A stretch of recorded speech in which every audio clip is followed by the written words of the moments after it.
I love Mike Hanson Archives. Get ready to run.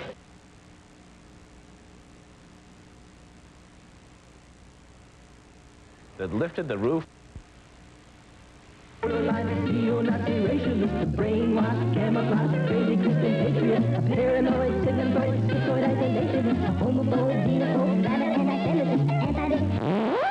So I say this to the militias and all others who believe that the greatest threat to freedom comes from the government. If you appropriate our sacred symbols for paranoid purposes and compare yourselves to colonial militias who fought for the democracy you now rail against, you are wrong. How dare you call yourselves patriots and heroes?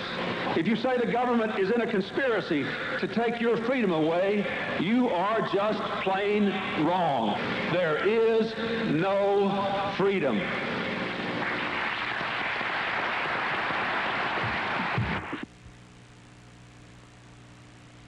Now we can see a new world coming into view. A world in which there is a very real prospect of a new world order. The New World Order does not mean surrendering our national sovereignty or forfeiting our interests. That America's central bank operates in the public interest.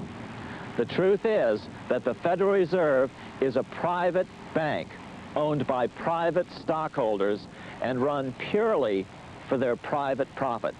Any doubt whether the Federal Reserve is a part of the U.S. government, check your local telephone book. In most cities, it is not listed in the blue government pages. It is listed in the business white pages right next to Federal Express, another private company. But more directly, U.S. courts have ruled time and time again that the Fed is a private corporation. Today, we're all going to learn a new term. It's only 2 words. Now listen closely. Can all of you say constructive fraud? Constructive fraud! Did you ever get the feeling as you're staring at the ceiling that this game of life we play ain't fair? Seems as fast as we can make it, there's a hand that grabs and takes it till they find us in a grave somewhere. Like a rodent on a treadmill, we keep pushing for it uphill, but we never seem to get too far. Well, if you think you're being taken, then you're ready to awaken to the truth of what we really are. We're all indentured, servitudal slaves, overburdened and bewildered feudal knaves, who have lost our sole posterity through ignorance and apathy, and now we're being taxed out of our graves. And as long as we stay passive, we'll succumb, contented with some socialistic crumb. Well, the naked truth and fact is we're all saps who pay our taxes, and that is why the banksters keep us dumb. Could the state of our condition be the product of omission, what we didn't learn in public schools? And did our fathers all through history all fight and die for liberty so we could play the tyrant's fools? And can you call it education when it's all indoctrination to obey the hidden powers that be? Did we fight the revolution? Did we win the world wars just to slumber into slavery? We're all indentured, servitudal slaves, overburdened and bewildered feudal knaves, who have lost our sole posterity through ignorance and apathy, and now we're being taxed out of our graves. And as long as we stay passive, we'll succumb, contented with some humanistic crumb. Well, the naked truth and fact is we're all saps who pay those taxes, and that is why the banksters keep us dumb. While Franklin and Eleanor were telling us they hated war, they made a deal behind our backs. They said the bankers could enslave us for a portion of our wages, and today we call it income tax. But what they failed to tell us was the way they planned to sell us into statutory slavery. Now it's called constructive fraud. Some even claim the wrath of God. I call it social insecurity. Let's stop being indentured, servitudal slaves, overburdened and bewildered feudal knaves, and reclaim our lost posterity, rise up and proclaim liberty. It's high time we rock the boat and make some waves, 'cause as long as we stay passive, we'll succumb. They'll starve us on their communistic crumb. And the naked truth and fact is, we don't have to pay those taxes.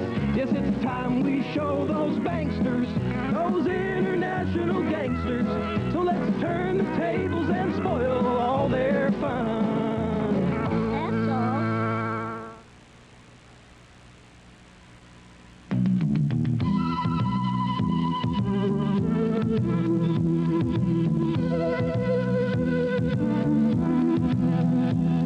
A bureaucrat woke up one day with nothing much to do.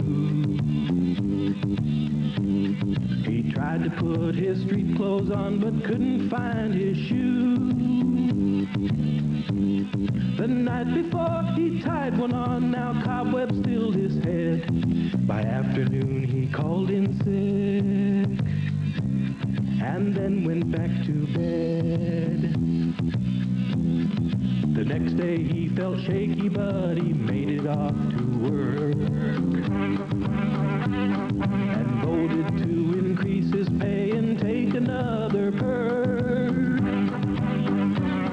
Although the people cried out loud and told him what to do, instead of trying to cut the cost, he increased revenue.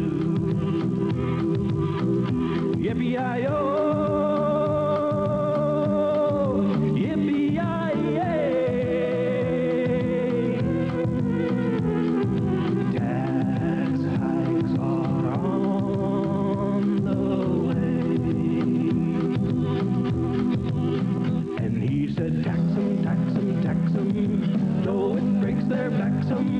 Tax them where they run, where they hide. In winter's freezing weather, if we can't tax their sweater, we'll try to tax the hair off their hide. Hello, Austin, Texas. We're back live again. This is February the 3rd, Monday, February the 3rd. A couple of quick announcements before we get to our guest. Next week, we're having a little forum down here concerning an incident that took place on my last live show on Monday, January 27th, and scheduled to come in later on this evening is international known author and shortwave talk show host Tex Mars. Until that point, we have an excellent panel here tonight, and we're going to be discussing the Holly Street Power Plant. Without any further ado, I want to go ahead and introduce our guest here. We have Peter von Wupperfeld. Peter von Wupperfeld, former City Council member George Humphrey, and former City Council member Bob Larson. Now, who wants to go ahead and get this rocking here, George? Well, thanks for having us on the show again. I appreciate it. Thank you, Brett. Anyway, this is my third time on the Jeff show, and over the last couple of years I've been watching the show quite a bit, and the shows just keep getting better and better. And one of the things that, as a council member and as a person involved in politics, is that there's a saying that says, think globally but act locally. And, you know, we can talk about a lot of the world's banking problems, but, you know, how much we can do about that. But taking care of Austin, Texas is the job of all of us. And I have two fellows here who've been working with me and who have a long history of trying to make Austin a better place. Peter von Wupperfeld is one of our co-chairs, and Bob Larson is our other co-chair, and I've been working with this. We have an organization called CASH, Citizens Against Shutting Holly. And what we're going to be talking about in the next hour is we're very politically incorrect, according to the city council. And I think there's some of the members of the bureaucracy and some of the people who are getting paid a lot of money are going to be a little bit upset with us. but this is an extremely important show for the people who are watching this, for the people of Austin, Texas, who pay the bills, who pay their electric utility, and who want to keep Austin an independent and strong city. And basically, the city of Austin owns its own electric utility, which generates about $700 million of revenue a year.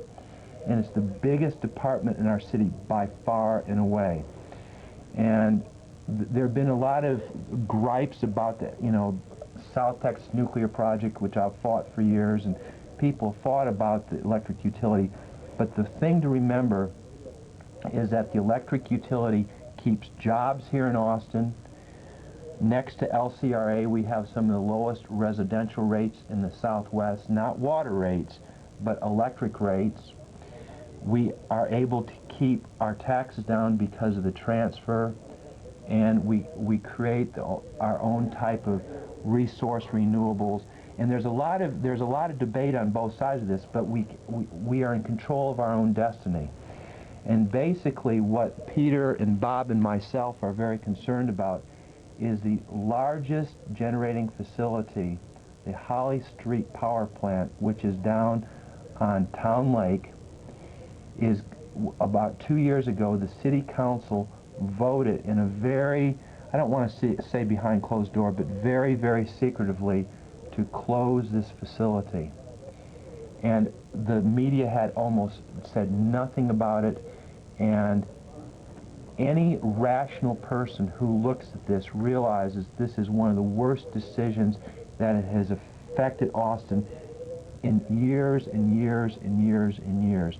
And we are here tonight to tell you all of the objective reasons, the economic reasons, the technical reasons, the sociological reasons, and the environmental reasons why shutting this plant is a bonehead decision.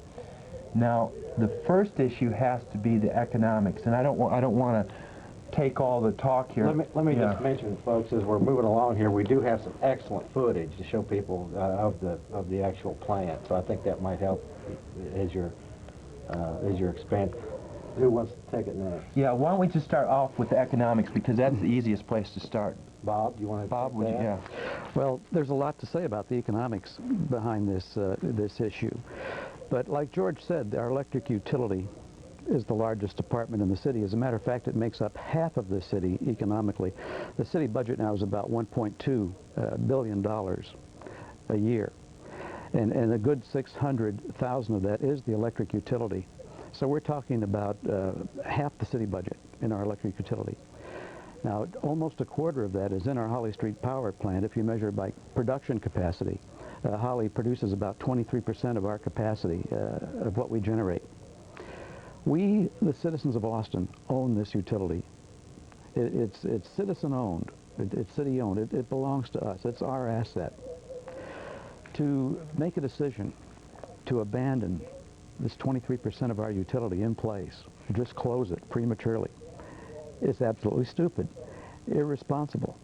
And it's like if we had a very expensive sports car and we decide to just abandon it in place and walk away from it, not sell it, not use it, just abandon it, junk it, scrap it. If we close that power plant, we can't sell it. Nobody else is going to want to come and even dismantle it. There's the plant right there. In fact, the electric utility is on record as saying they don't even want to pay the cost of dismantling it. So who is? Who's going to dismantle it? Who's going to cart it away? But why would we want to virtually abandon not only 23% of our citizen-owned utility, but the most efficient 23%? The fact is, of all our generating facilities, the Holly Street Power Plant produces cheaper power, power at a lower cost, at about 4.9 cents per kilowatt hour. 2.9 cents. Forgive me, 2.9 cents per kilowatt hour. It's the cheapest electricity we can produce. And already, before the closure, as a matter of fact, we have scaled back the operation of that plant. Right now, we only run half of it, 2 generators out of 4 during the daytime. We shut it all down at night. Thereby, we consume more expensive electricity. It's driving our utility bills up for all of us. Do we really want to abandon this facility before its time is up? Admittedly, it makes some noise. And some people that live close to it have complained that the noise bothers them. Well, I think we have to weigh that cost against abandoning a $200 million facility, our most efficient generating facility for the small group of families, or try to sit down and figure out if there isn't a better solution for all of us. Let me just ask a couple quick things here. First off, when was this plant built?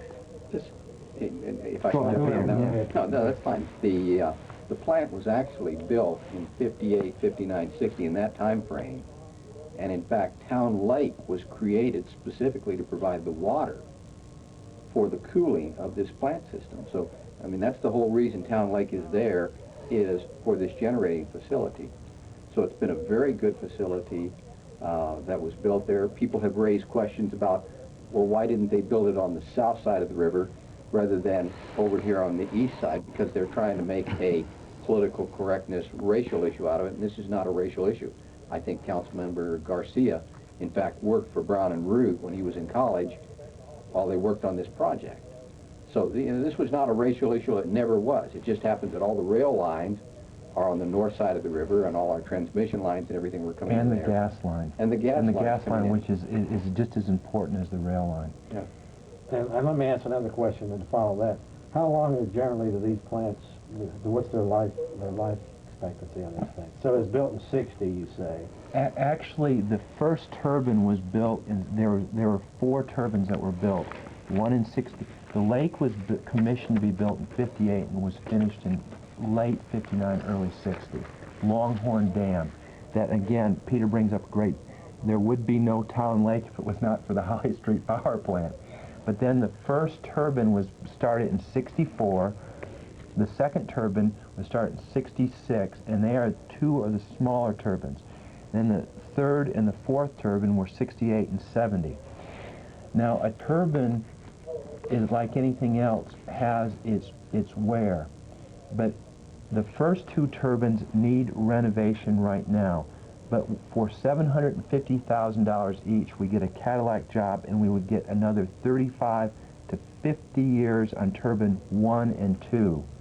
Turbines 3 and 4 have another 4 to 8 years before they need renovation of about $1 million each, and they would have another 35 years.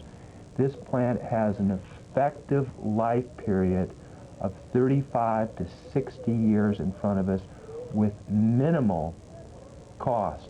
Now, I want to go over this because it is so important. The numbers that we're talking about are so big that people need to understand the importance of it. To renovate this whole plant is going to cost about $6 million to give us another 35 to 40 years. According to the Austin Electric Utility Commission report, June 16th, 93, that y'all can get down there, the cost to renovate this thing, to close this down, is going to cost $300 to $400 million, which does, and those are 1993 dollars, which does not include financing or reserve costs, which would be part of the required bond authorization. What we're talking about is the difference between $6 million, and let's double that. Let's say we buy a park around the area, and we do everything around there, which we've already done. We just, and Bob was referring to the noise. We've already spent $2.5 million, so it's one of the quietest facilities there are in the whole Southwest. But let's say it costs $12 million as opposed to $300 to $400 million, not including reserve costs or financing costs or soft costs or transmission costs. So let's say that these numbers, that's $400 million. Let's say the utility is overemphasized, been way too liberal, and we cut it by 50%. The difference is between $11 million to $200 million. You know who pays the difference? We do, the people of Austin, Texas. And this is something, you know, all of us, Peter, Bob, and myself have been involved in a lot of issues as far as dollar for dollar, except for the South Texas nuclear project. This project is going to cost the people of Austin more money than any single decision. According to the electric utility... This is if we shut down Holly. If we shut it down. This is according to the city report. The typical residential ratepayer of early closure is $6 to $8 a month for this bone-headed decision. Now let's say that this is even too much. Let's say it's $3 to $4 a month. It's still a lot of money. And that's for the average person. But it could be more than that. It could be more than that. So the numbers that we're talking about, again, are huge, huge numbers. Now, Bob Larson was very involved in fighting the baseball stadium because it was inappropriately done. And that was small potatoes. Yeah, we're talking maybe $10 million. That was small potatoes. And all around Austin, people were talking about it and getting involved in it and putting yard signs out. Peter was involved in it in some way. He was with Priorities First. Everybody was talking about $10 million. What we're talking about is $200 to $400 million just on economic cost alone. And the economic issue is not even the biggest issue associated with this. Along that line, if I can jump in here. No, go ahead, yeah. Well, we have a cost here of shutting the plant down, $200 to $400 million. If we take out 23%, 24%, we've got to come back up with that capacity because we're close to our max out anyway. Precisely. So then we have to deal with the cost of buying new generating facilities. So what's that going to cost us? So we could have $1 billion potential boondoggle here that we don't need to have. And that's going to cost Austin taxpayers. You're absolutely right. If George was alluding to the costs, which are astronomical, really, compared to other things the city wastes money on. This is probably the biggest financial potential disaster looming out there that we've seen in a long time. We're talking hundreds of millions of dollars of wasted money. But see, it's just the tip of the iceberg of what could happen after that. We haven't talked about site location where a new power plant might go. We haven't talked about transmission lines. We haven't talked about who foots the bill for dismantling the old plant. Are we going to just let it stand there and rust? Tremendous cost involved in tearing all that down. We haven't talked about who's going to take care of maintenance on the dam, the Longhorn Dam. The electric utility has been doing that. Who's going to do it in the future if the electric utility doesn't need the dam, doesn't need the lake? That means that goes to the general fund. That means our taxes go up higher now to support a dam. Or do we tear the dam down and let town lake drain? I doubt that. But then there's the big factor out there, the big danger that really concerns me. When the bond houses in New York that set our bond rating for that electric utility, which means it sets the interest rate on the money we borrow, the money we have borrowed, hundreds of millions of dollars. When they discovered the utilities being mismanaged, that our managers, the city council, is abandoning 23% of it in place prematurely, our bond rating is bound to suffer. And that's when we see our electric bills really skyrocket because we'll be paying more and more interest. For example, if we go from AAA to AA plus, which is a very arcane issue, you only the folks going up to New York, but this will happen. What Bob's talking about is so important. Everybody's bills go up immediately just because we're making a stupid decision right here. And that's exactly what will happen. And all the people who are for this go, shh, don't talk about this because it could affect our bond rating. They're willing to screw up our whole bond rating to try and be politically correct. And now, and the thing about this is it just makes sense. This facility is in the perfect location on the lake in the railhead. It's completely paid for, and the cost per kilowatt is 2.9 cents. Now, when we close it, we've got to replace that. And the going cost for electricity right now is between 5.7 to 6.8 cents a kilowatt hour. In other words, the cost of electricity is 250% the cost of the existing electricity. It's mind-numbing how stupid this is. And then it even gets worse. So the second issue that we're going to talk about is the technological issues. The production... Well, let me okay. I got to do this. Mm-hmm. Okay, now this, I guess this can all tie into the economics and everything. But you mentioned this meeting that was are you aware of this meeting too, Bob? Well, yeah, the council did this. The problem with the process there was that there was a relatively small group of very politically active people that were representing the neighbors around that power plant. And these were the people that were down there getting all the attention. They weren't even representing the neighbors, they were representing themselves. It's true that can be argued, but supposedly they were representing the interest of the neighbors. That's, we'll listen to that. Yeah. But see, there was nobody there like average Joe citizen saying, hey, wait a minute, what does this mean? It was a feel-good kind of thing. Oh, there's maybe a dozen, 2 dozen, maybe say 50, maybe say 100 families affected by the noise. They're inconvenienced to some degree by the noise, although it's the quietest plant now, is spending millions of dollars soundproofing the plant.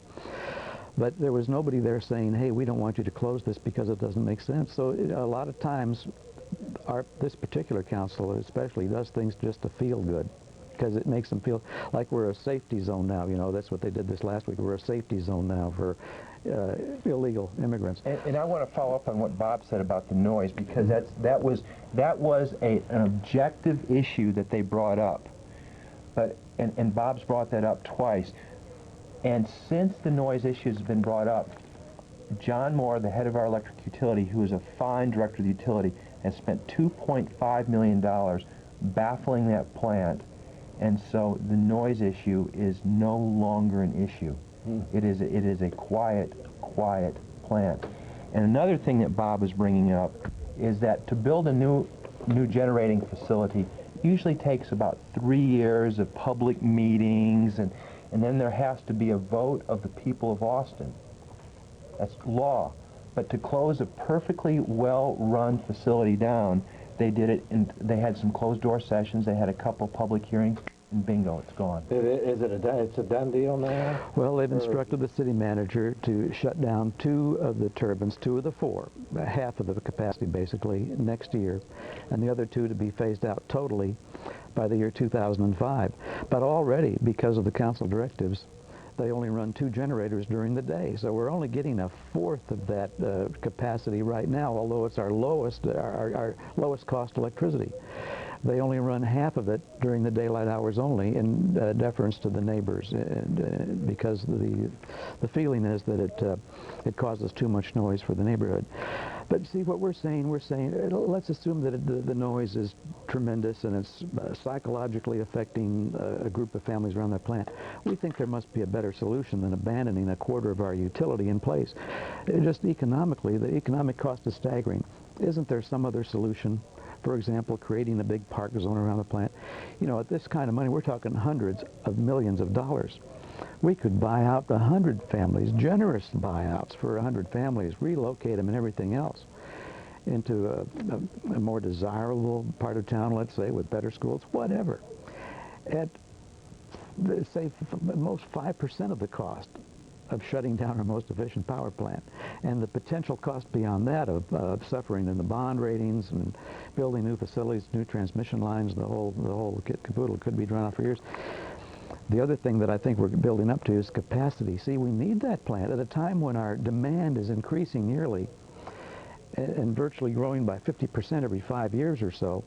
We're looking at the point where by the turn of the century we'll be suffering brownouts already unless we start importing more power at who knows what cost. Do they not already have something in mind, or?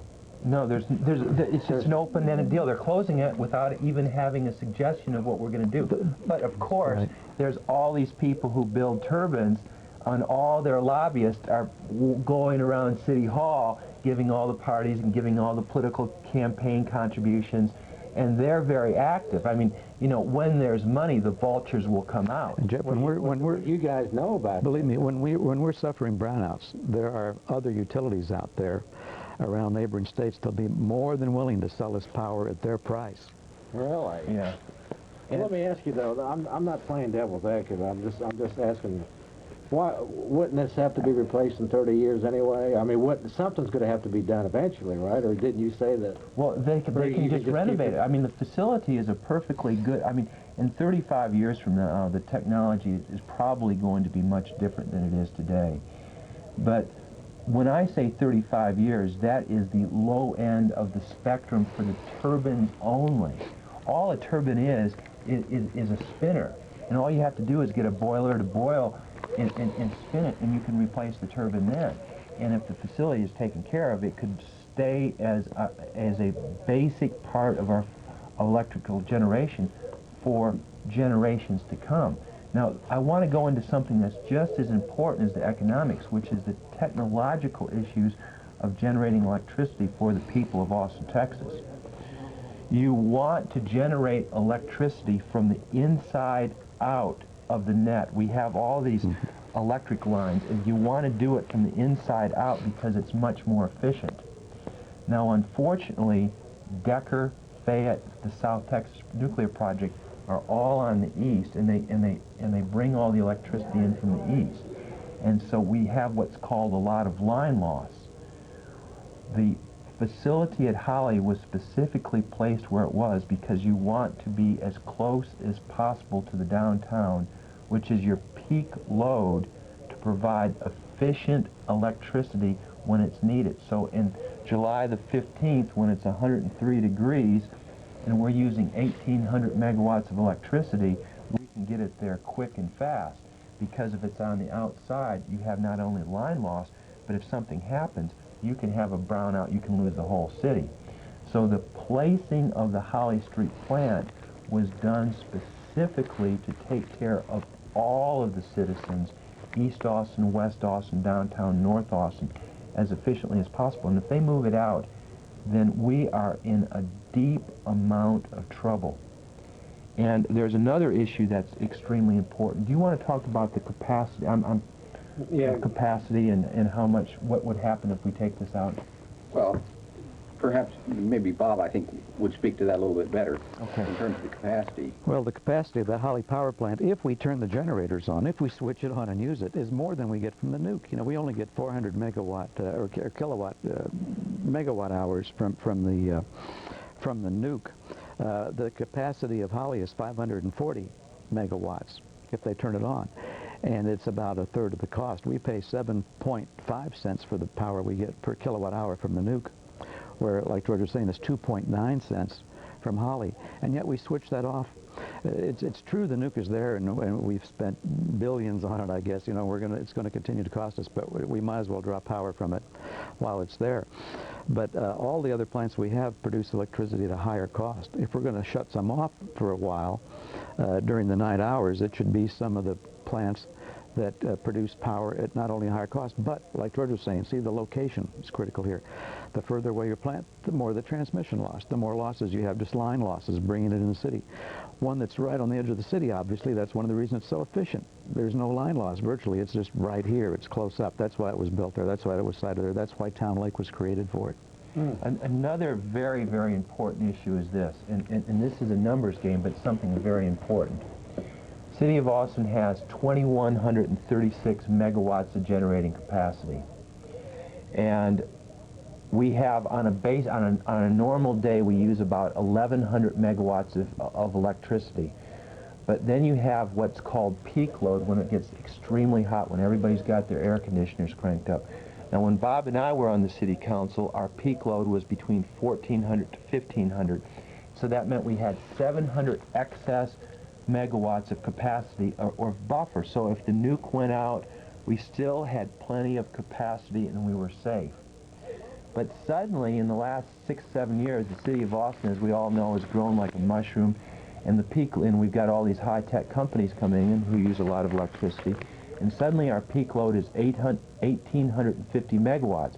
So now we only have 300 megawatts of excess generating capacity or buffer, which is not even enough. And so if you take the Holly Street power plant out of this mix, which is 540 megawatts, we're down to 1,500 megawatts, and folks, we don't have an electric utility. We don't have an effective electric utility. We can't take care of our own needs. And then the fact is, and everybody knows this, is that the nuke is eventually going to go down. The nuke is on and off, and it's working very, very well right now, but eventually the 400 megawatts are going to go down. And so if we lose another 400 megawatts, that's 900 megawatts. Folks, we don't have an electric utility. And suddenly, all the big cats, whether it's be TP&L or HL&P or somebody else, come in and buy up our electric utility, pennies on the dollar.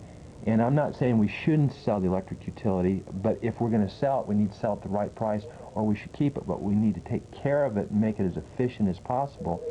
And then everybody's bills go right up. The Hotley power plant is one of our assets that we, the taxpayers, own. It's an asset. It's a good, efficient plant. The nuke is a liability. Nobody wants to buy. We can't give the nuke. If we offered to give the nuke, our share of the nuke away, they wouldn't take it because they know it's a big liability, and it isn't reliable. It's very unreliable. I can tell you from being 3 years with the city, as George probably knows, it's not only our most unreliable power source, but it is flat unreliable. It could go down virtually any day, any hour, any week. Yeah. And when it goes down the next time, it may be down a long, long time. So why would we want to take our most efficient, paid-for generating facility at this point in our history and abandon it? It's a huge mistake. In all deference to the neighbors over there that suffer, however they suffer because of that plant being in the neighborhood, we can't afford to shut it down. We've got to find a better solution, Jeff. Let me ask you all a question now. If these claims are all as you say, what's going on with the city planners? I mean, are they not aware of all of this, or? Well, it's all politics, and clearly all one has to do is go down and get the report by the people who are the experts. And we have got excellent quality people running our electric utility. That's one of the things. I don't know if Bob feels the same way, but that was one of the pleasant surprises. Yeah. We have people who are very committed not only to our electric utility running in a professional way, but who care about Austin, Texas. And that's something that is just, you know, they're really committed. They work for less money, they work long hours, and they provide a good electric utility, an excellent electric utility. It's been the bonehead citizens who voted in the South Texas Nuclear Project and some of the things that we've done. But they're just trying to they're covering themselves with politics. They put out the report, and anybody who reads this report, and anybody who objectively looks at the technical, economic, social, and environmental issues realizes that on all 4 counts, this is one of the dumbest mistakes we've ever made as a community. And yet, because it's politically incorrect to talk about this, everybody's, shh, don't talk about it, it's not cool. A group of us went down and we called on all of the city council members, and we tried to see, you know, Mayor Todd. We saw all of the council members, we pitched our story, we talked to him about it, we lobbied on it. Now, Mayor Todd, on 4 different occasions where we asked for an interview to see him to talk about it, refused to see us. Now, why? He never said. We never heard why. He just refused to see us. This is a political correctness, and you've talked about it, George. And this is not, you know, for 30-some years, this has not been it has not been a problem issue over in East Austin. You've never heard about it as being a problem thing, and you never did hear about it. But in 1994 or 1992 was the first time when they talked about it was noisy. Again, it was this political activist who came in and said it's noisy, not the neighborhood. So we put the sound abatement in, so that eliminated that as an issue. Well, then the next issue came up where there was a created false issue of it being a health issue. Now, there was no documentation of this at all, but they made it a health issue. Well, that proved to be bogus, but based on getting all these people down at the city hall, the city decided to go ahead, well, they voted to shut it down. All political correctness, and the story that I've heard in talking to a number of different people with the city and different neighborhood groups, the story going out is that this was environmental racism. Now, I'm not sure what environmental racism is, and they never talked about it, they never defined it, but it's sort of like, now it's time to pay back. But I'll tell you what, if there's an environmental racism, shutting down Holly Street is really it, because the people who are going to be hurt the worst are the people who have the least ability to pay, and that's the people in parts of East Austin. So why are we doing something like this that's really going to hurt the people of East Austin? You know, that's a very good point he makes, is that proportionally the electric bills in East Austin are higher than they are in other places. And if their bills go up 8–10%, it's a heavier hit. But there's another point that we are also talking about, is that there are 100 men and women for 30 years who have serviced that plant in a very, very wonderful way, and they've provided safe, efficient service. A very high percentage of the people who work at that plant are Hispanic and black. When that plant is closed down and they've already started laying them off, they're going to lose their jobs. And that means that 100 Austinites are going to lose their jobs. And that's just the fact, folks. And they've done it several years ago when we closed the garbage plant, which was there since 1908, which was centrally located, it was efficient and fine. Many of those people lost their jobs too, and the cost of getting those trucks to and fro have increased 300%. This isn't what we're talking about. Is men and women in Austin, Texas, who have worked for this community for a long time.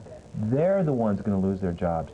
All the people of Austin, Texas, including the people in East Austin, are going to get higher electric bills. And Peter has also talked about the issue of gentrification down there, about the neighborhood. Right. We've got a neighborhood here that, you know, it's a nice neighborhood. It really is.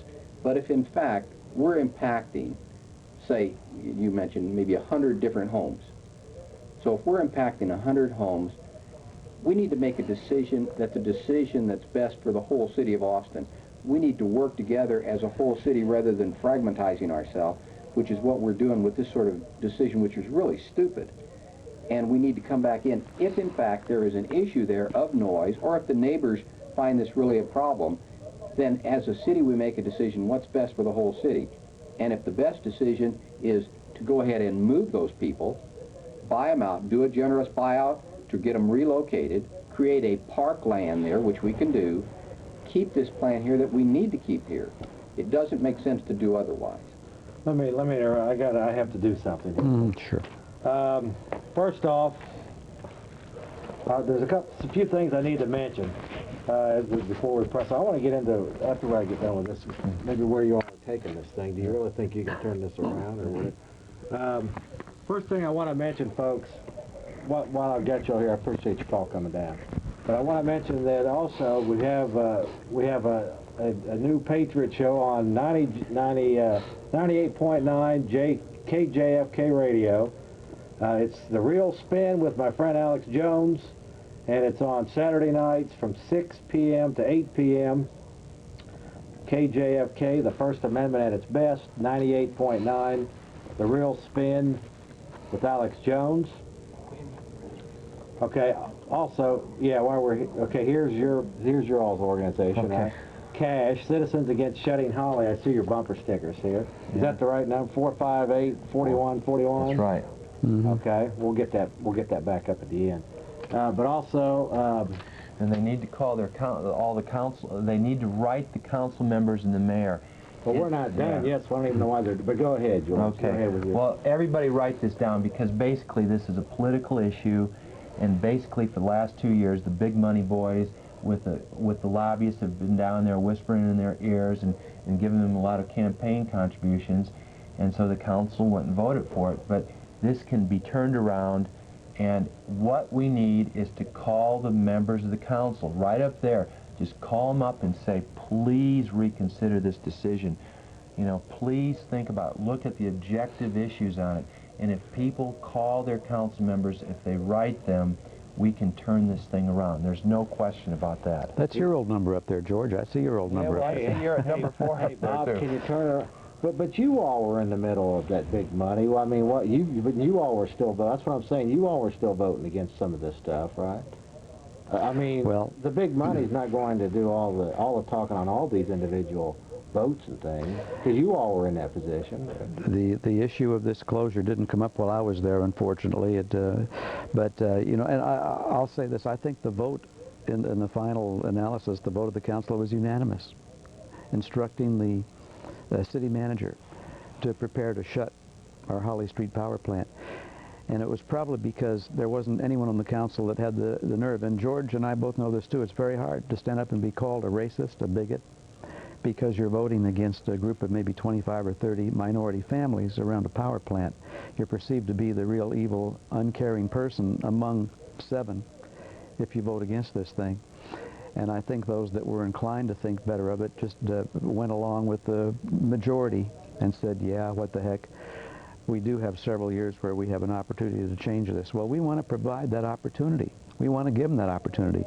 They need political support if they're going to reconsider it. If they don't hear from us, they don't really have a chance to do it. If they're only hearing from one group, we want to provide that other voice.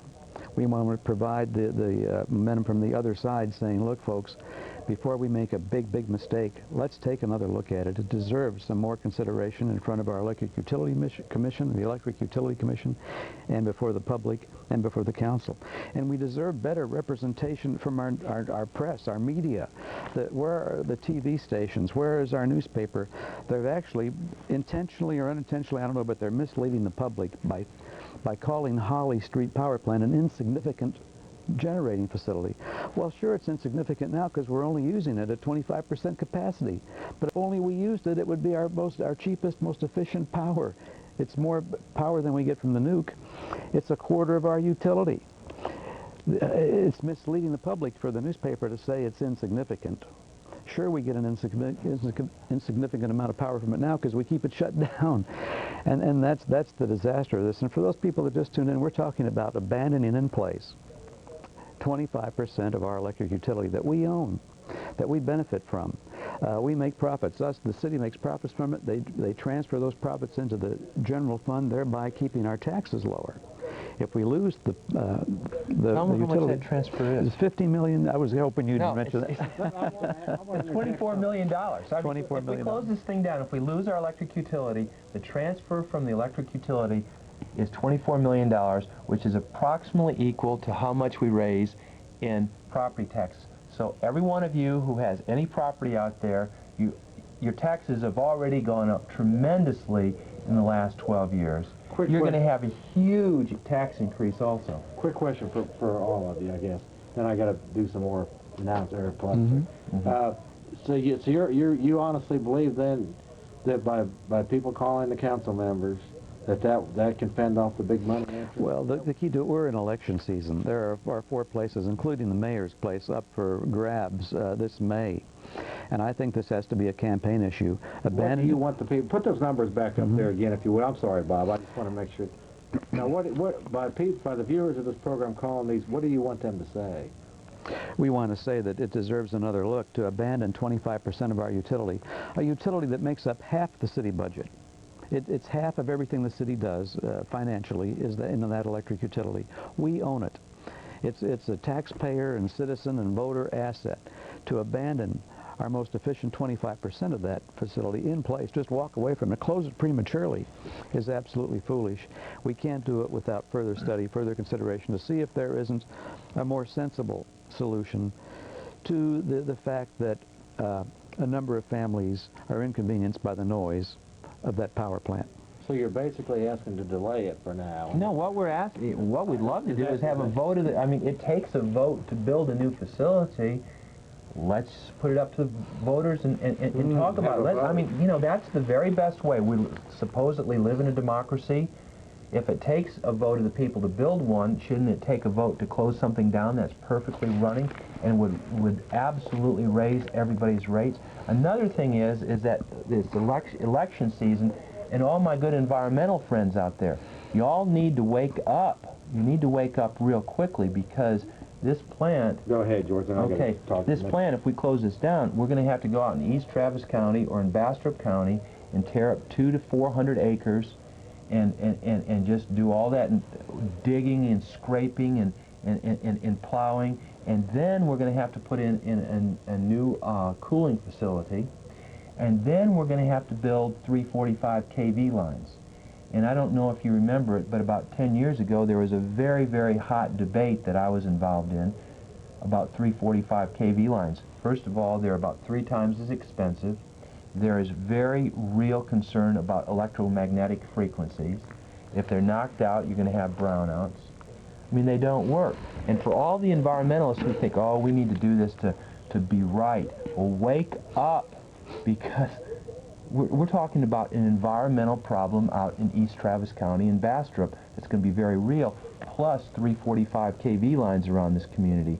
And that is the reality of what we're facing. And if we don't wake up to this, then a lot of the good things that we've worked for, all those pretty hill country views, they're going to have these big old lines going through them. And Jeff, George is right. We're talking about the ruination of our electric utility We're talking about taking our electric utility, that's an asset for the voters right now, for the taxpayers, and just sinking it down the tubes financially, destroying it where it's virtually worthless.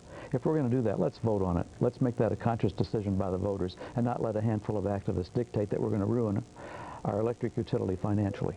I know you need to take a little break here. Yeah, go ahead. Yeah, I just need to make some more plugs. I was just going to say, in the December issue here of the Statesman, there was a small article.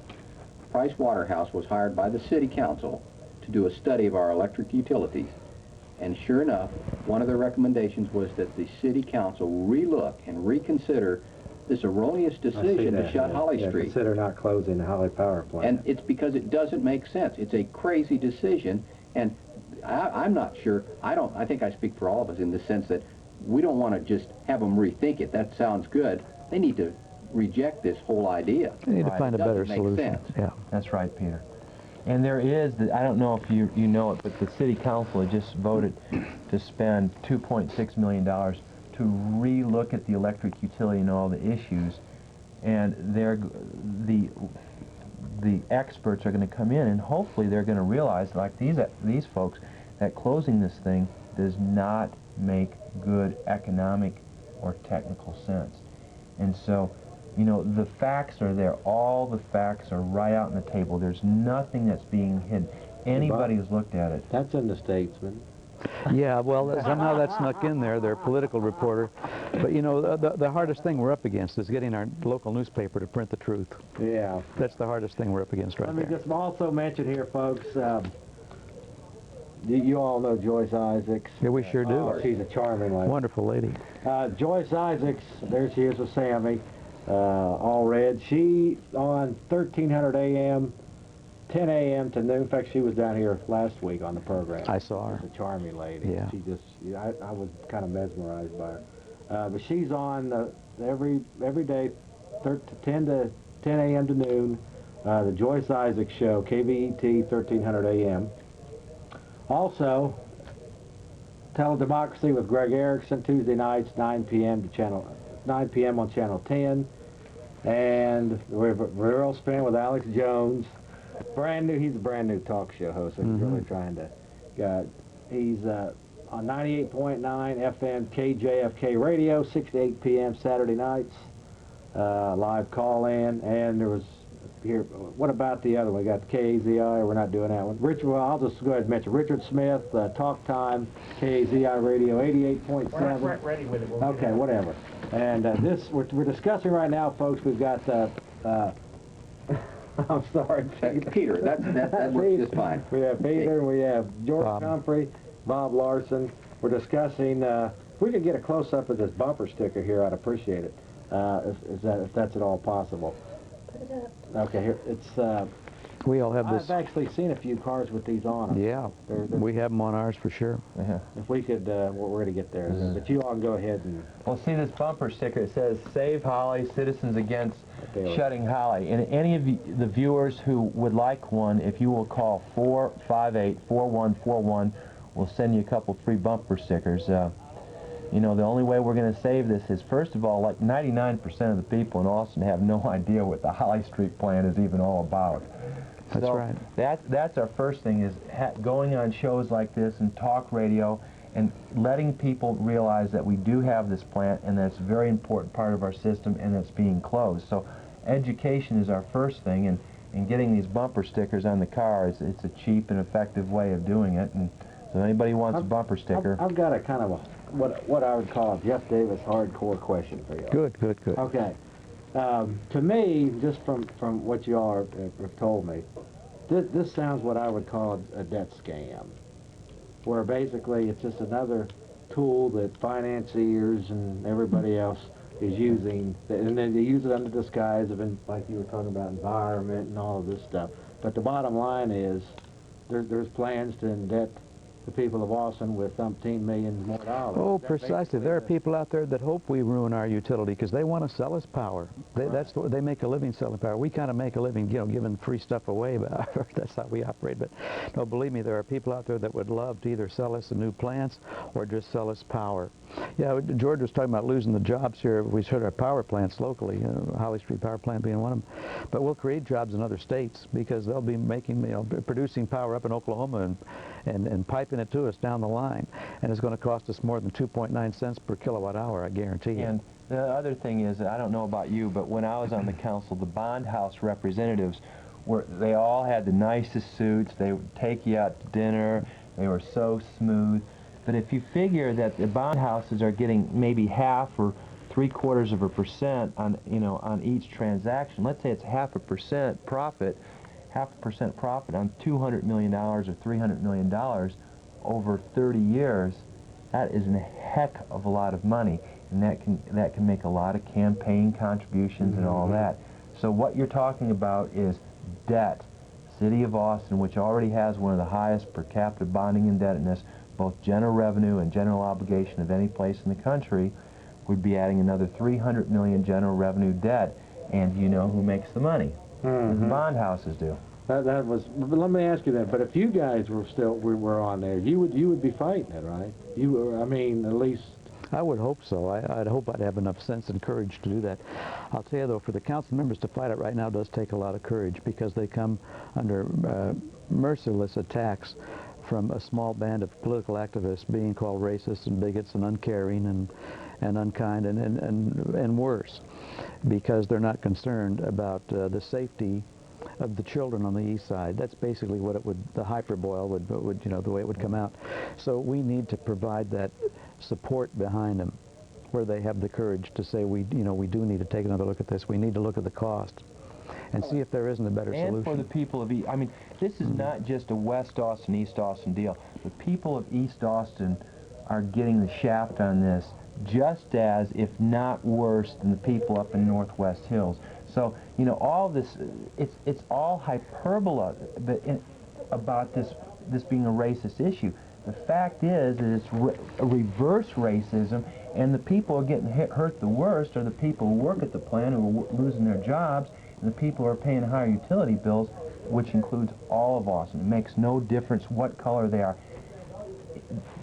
This is how politically correct our city has gotten, and that's one of the reasons that this city has become so dysfunctional.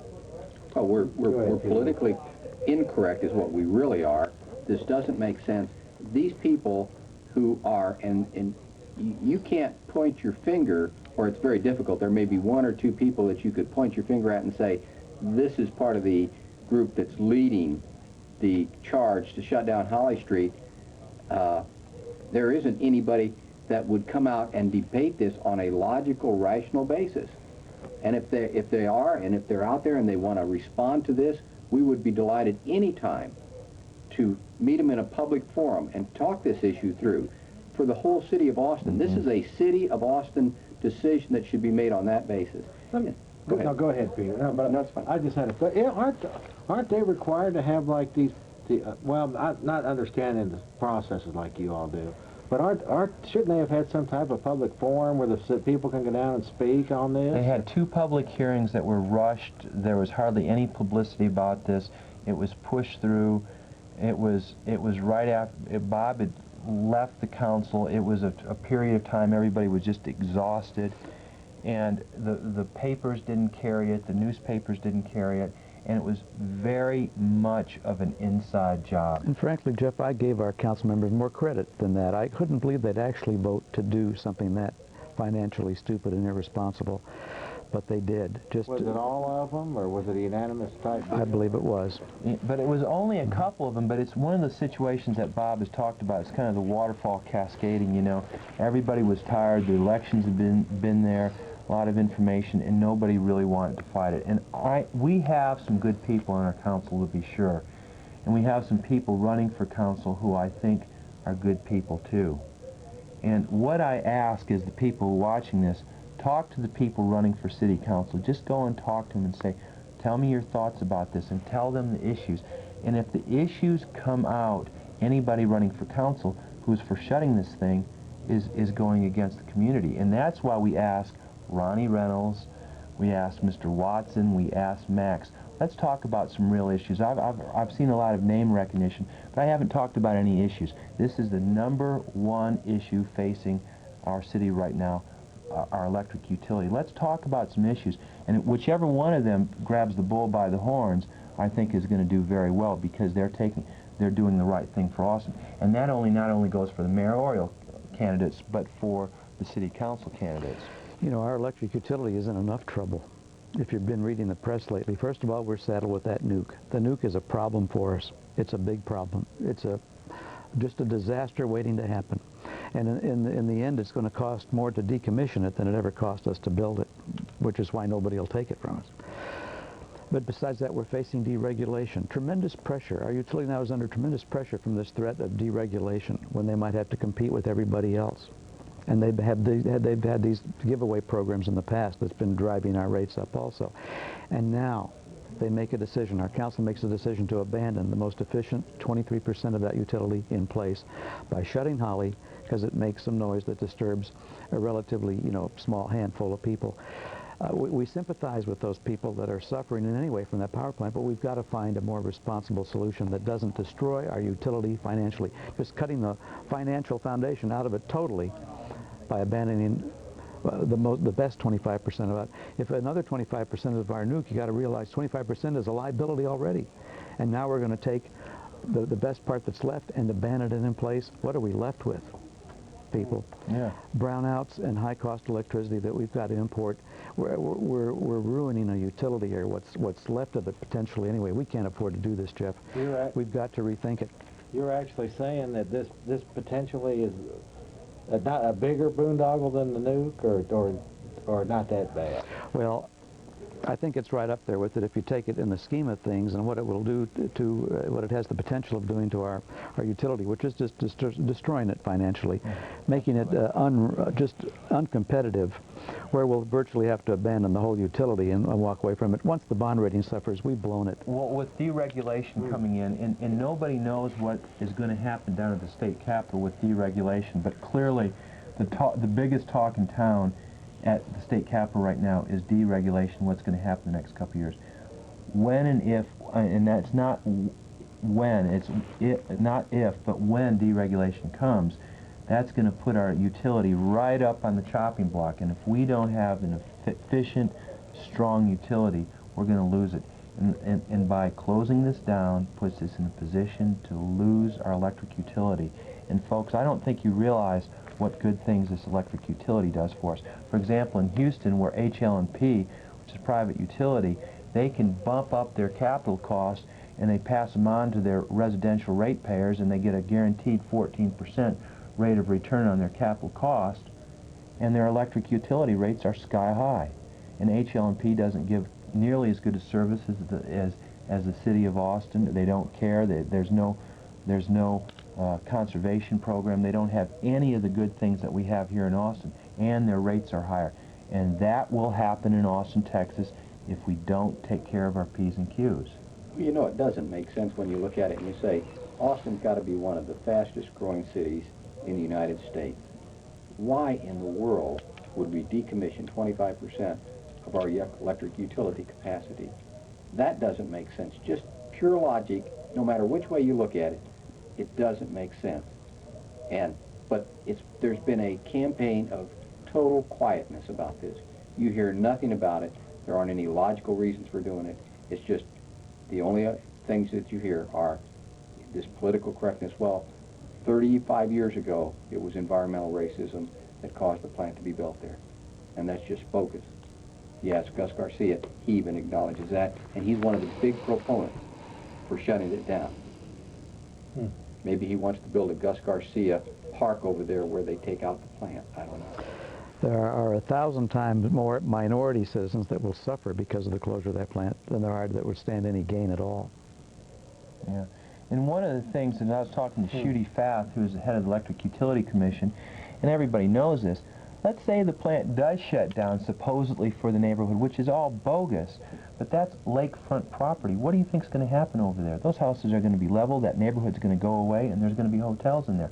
the gentrification that's going to happen. Now, hopefully, you know, and that is a secondary issue, but, you know, protection of the neighborhood is clearly not the name of this game. Protection of the neighborhood is by, you know, doing what the electric utility has done properly, which is spend $2.5 million the last 2 years to soundproof that facility and to put every safety measure in there, which they should have done beforehand. Well, Bob and I were sitting in Councilman Garcia's office, and when we got to this discussion about, well, okay, let's suppose there was a logical reason to shut Holly Street down. There's not, but let's suppose there was. And then I proposed to him, I said, well, if in fact the decision was made and it was rational to do it, to shut Holly Street down, would you be in favor of dedicating that land in perpetuity as a park? Wouldn't do it. Would not support that. Well, Bob, I got to admit, your statement about none of this information getting out, you're absolutely right, because I would say that most people are totally unaware of any of it. The public is better educated on the O.J. Simpson trial than they are on what's happening to our electric utility, and it's absolutely disastrous. Yeah, I think. And the sad thing is we own it. It's our utility. It's a public utility. This issue that was in, that's a Saturday issue, one of the lowest read issues, and it was a second section. It's not the lead page, and then in a little column. Also, you know, George said this earlier, we have a lot of good people in that utility. We have the technical structure, we have the management structure. If they don't go through with this thing of shutting Holly, our most efficient plant, you know, we stand a chance still to compete. We could be, you know, in spite of the nuke, if we have a little bit of luck with the nuke and it hangs in there for a while, we could be in a real position to compete with the other utilities and remain financially strong and actually still see a benefit of operating and owning our own utility on down the line, even under deregulation. But with this, if they're going to take a third of the good part that's left and just abandon it, and then the bond rating suffers, we can't compete with anybody. We'll be the lowest rated utility in the nation. I want to just mention, are you ready? One more mention here. Richard Smith, KAZI Radio. He's on 88.7 right there. It is Sunday, Monday, and Tuesday nights, 12 a.m. to 1 a.m. I want to mention to y'all that I would think that some of these radio talk shows we've been mentioning are probably open game to y'all to present your ideas. It's election season. We plan to be heard. Yeah. I want to just... We are going to be talking to all the candidates. We're going to talk to the council members once again. We've written letters to every neighborhood group in the city asking if we can talk to them. So anybody who's listening out there, any one of the three of us or other people would be glad to come out and bring information to your organization. This clearly is such an important issue that we would very much appreciate 10 or 15 minutes of your organization's time. Again, we have bumper stickers. If you give us a call at 458-4141, we'll be happy to send you bumper stickers.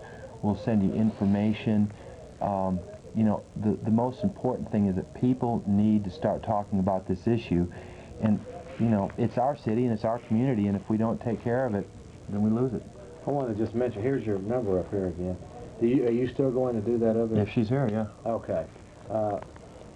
Unless George has I think she's going to be here, though, because they called me. Okay. I want to go ahead and kind of wind this thing down, let y'all make a closing statement. I'd like to invite y'all back, too, because this definitely sounds like an important issue. Yeah. You'd like to come back. Because I want to make sure that everybody has the opportunity to say everything that they want to say. So I think because this is sort of in the position that I've taken here tonight, you know, we all talk on all of the things, but the big red herring, and that's what it really is that this is environmental racism. And in fact, it's the reverse. The environmental racism is the people who are perpetrating shutting down Holly Street, because it's going to raise and hurt the minority families more than any other thing that we could do. It just doesn't make sense, and we need to get on the right side of the issue. Okay. By the way, I want to mention that we purposely didn't take any calls, so I hope that's all right with you guys. Either way, it's your show. Okay. What do you want to... Go ahead, Bob. Go ahead, Bob. Well, I just want to say again, too, that people have to wake up to the fact that the city of Austin spends $1.2 billion a year of your money, of your tax dollars. And half of that involves the electric utility. Fully half of that budget is the electric utility. And the city is planning to abandon a quarter of that utility in place, mainly the Holly Street power plant, shutting it prematurely, way ahead, like George said, 50 years ahead of its time, because it's supposedly adversely impacting a handful of families that live around it. Now, in all deference to those families, what we're saying is there must be a better solution than to destroy our electric utility, which I believe this closure would do. Then there must be a better solution for everybody than to simply destroy a utility that we own. When we want the council to take a second look at this and reconsider their very erroneous decision. George? And first of all, I want to thank you for having us on the show. Well, I want to thank you, Pete. I want to thank you for coming down. And again, George. As always, you take the hard positions. And I'll tell you what, over the years, again, watching Jeff and take the hard positions, I really appreciate that. Anyway, I think basically what the people watching this just need to take a look at is what are the costs of doing this. And the cost, according to the City of Austin Department, is $300 to $400 million, not including the soft cost or the reserve cost or the transmission cost. The average electric utility rate bill will go up $6 to $8 a month. It's a lot of money, folks. And the technical issues is that we're going to mess up the ability to supply energy. Holly is right at the perfect place. It's inside of our net. And if we lose Holly, is that it will really affect the ability of the city to provide electricity on the long term, and it will undermine the quality of our utility. Third, it is a social issue, is that there's going to be a lot of good men and women who are going to lose their jobs because of this decision. We're talking about 100 jobs being lost, and it's environmentally one of the stupidest things that we could do when you have a perfectly good operating plant and then go out and dig up 300 acres out in East Travis County and then put in 345 kV lines. We need to protect our utility, and I ask every single person watching this show, please talk about it, get some information from us, put the bumper sticker on, and call the city council members. Jeff, thanks. Okay, but now, George, you might as well just hang tight. Okay. We're going to go ahead and... Hey, again, Peter, I appreciate you coming down. We're going to have you back if you are. Jeff, thank you. I'm going to go get some supper. I appreciate you coming down. Okay, let's put up... We're going to be right back with... well, you can go ahead and take about 3 minutes. We're going to play this. Okay. And then you can come back and interview... Okay, it's going to do about... I appreciate it, bro. Yeah. I appreciate you coming down. I'm Terry Liberty Parker, frequent talk show host on Live and Let Live, which is on ACTV. That's cable channel 10 on Austin Access Television. Well, I'm working on a little bit of a piece here that I'm composing. So let me go ahead and read it to you. And you can think about what's being said here.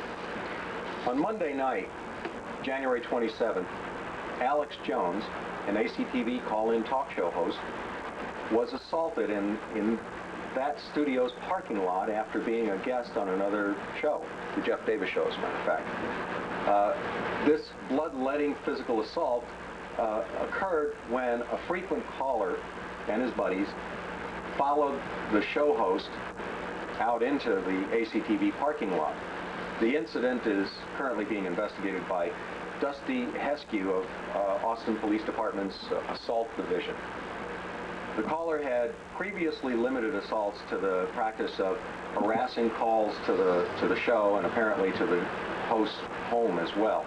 Of course, the caller and his buddies didn't stick around to answer questions when someone called 911. As of February 1st, they have yet to report into the police. Dusty Heskew actually would like to hear from them.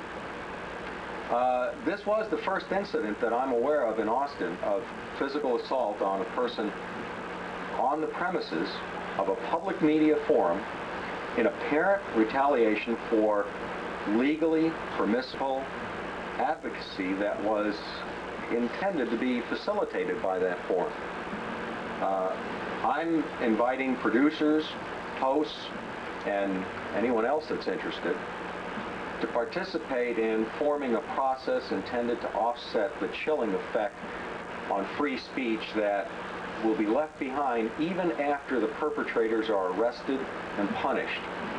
I'm asking those who feel this concern to help invent, create, and implement concrete responses that will provide a reinforcement of Austin's commitment to free speech.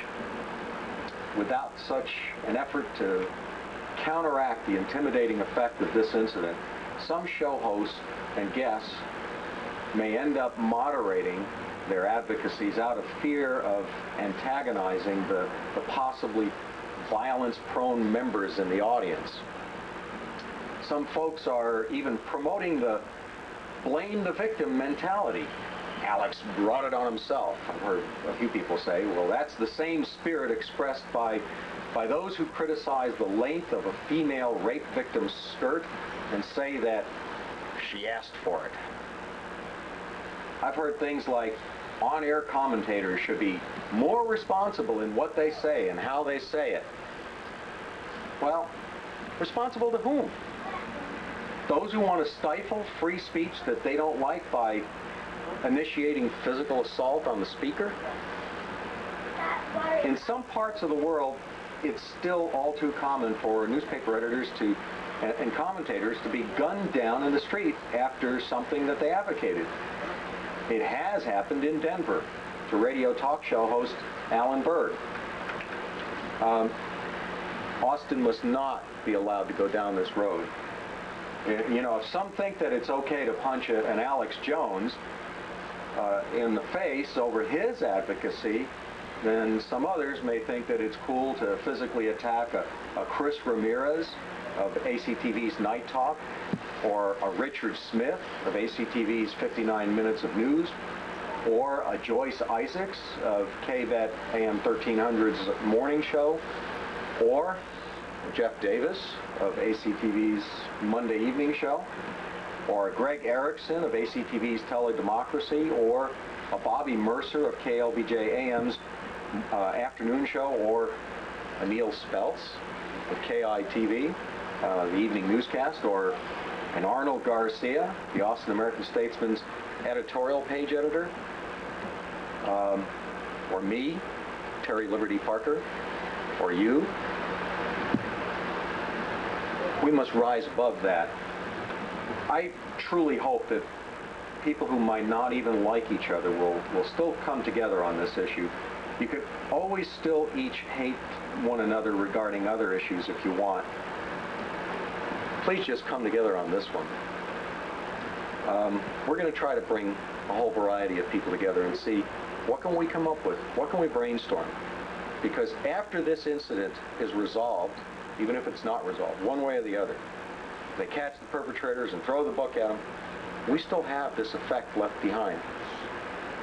I'm not sure what concrete form the counteracting thing that we need to do is going to take. I don't know exactly what that is going to be. More security in the parking lot? Well, you know, probably more like all of us just, I don't know, reinvigorating our commitment to free speech. At any rate, that's not up to me to figure out right here and now. What I'm trying to do is start this process, bring people together, and figure out what can we do? What can we do to make sure that Austin still remains a place that you can do these advocacies in and not get beat up because somebody didn't like what you said.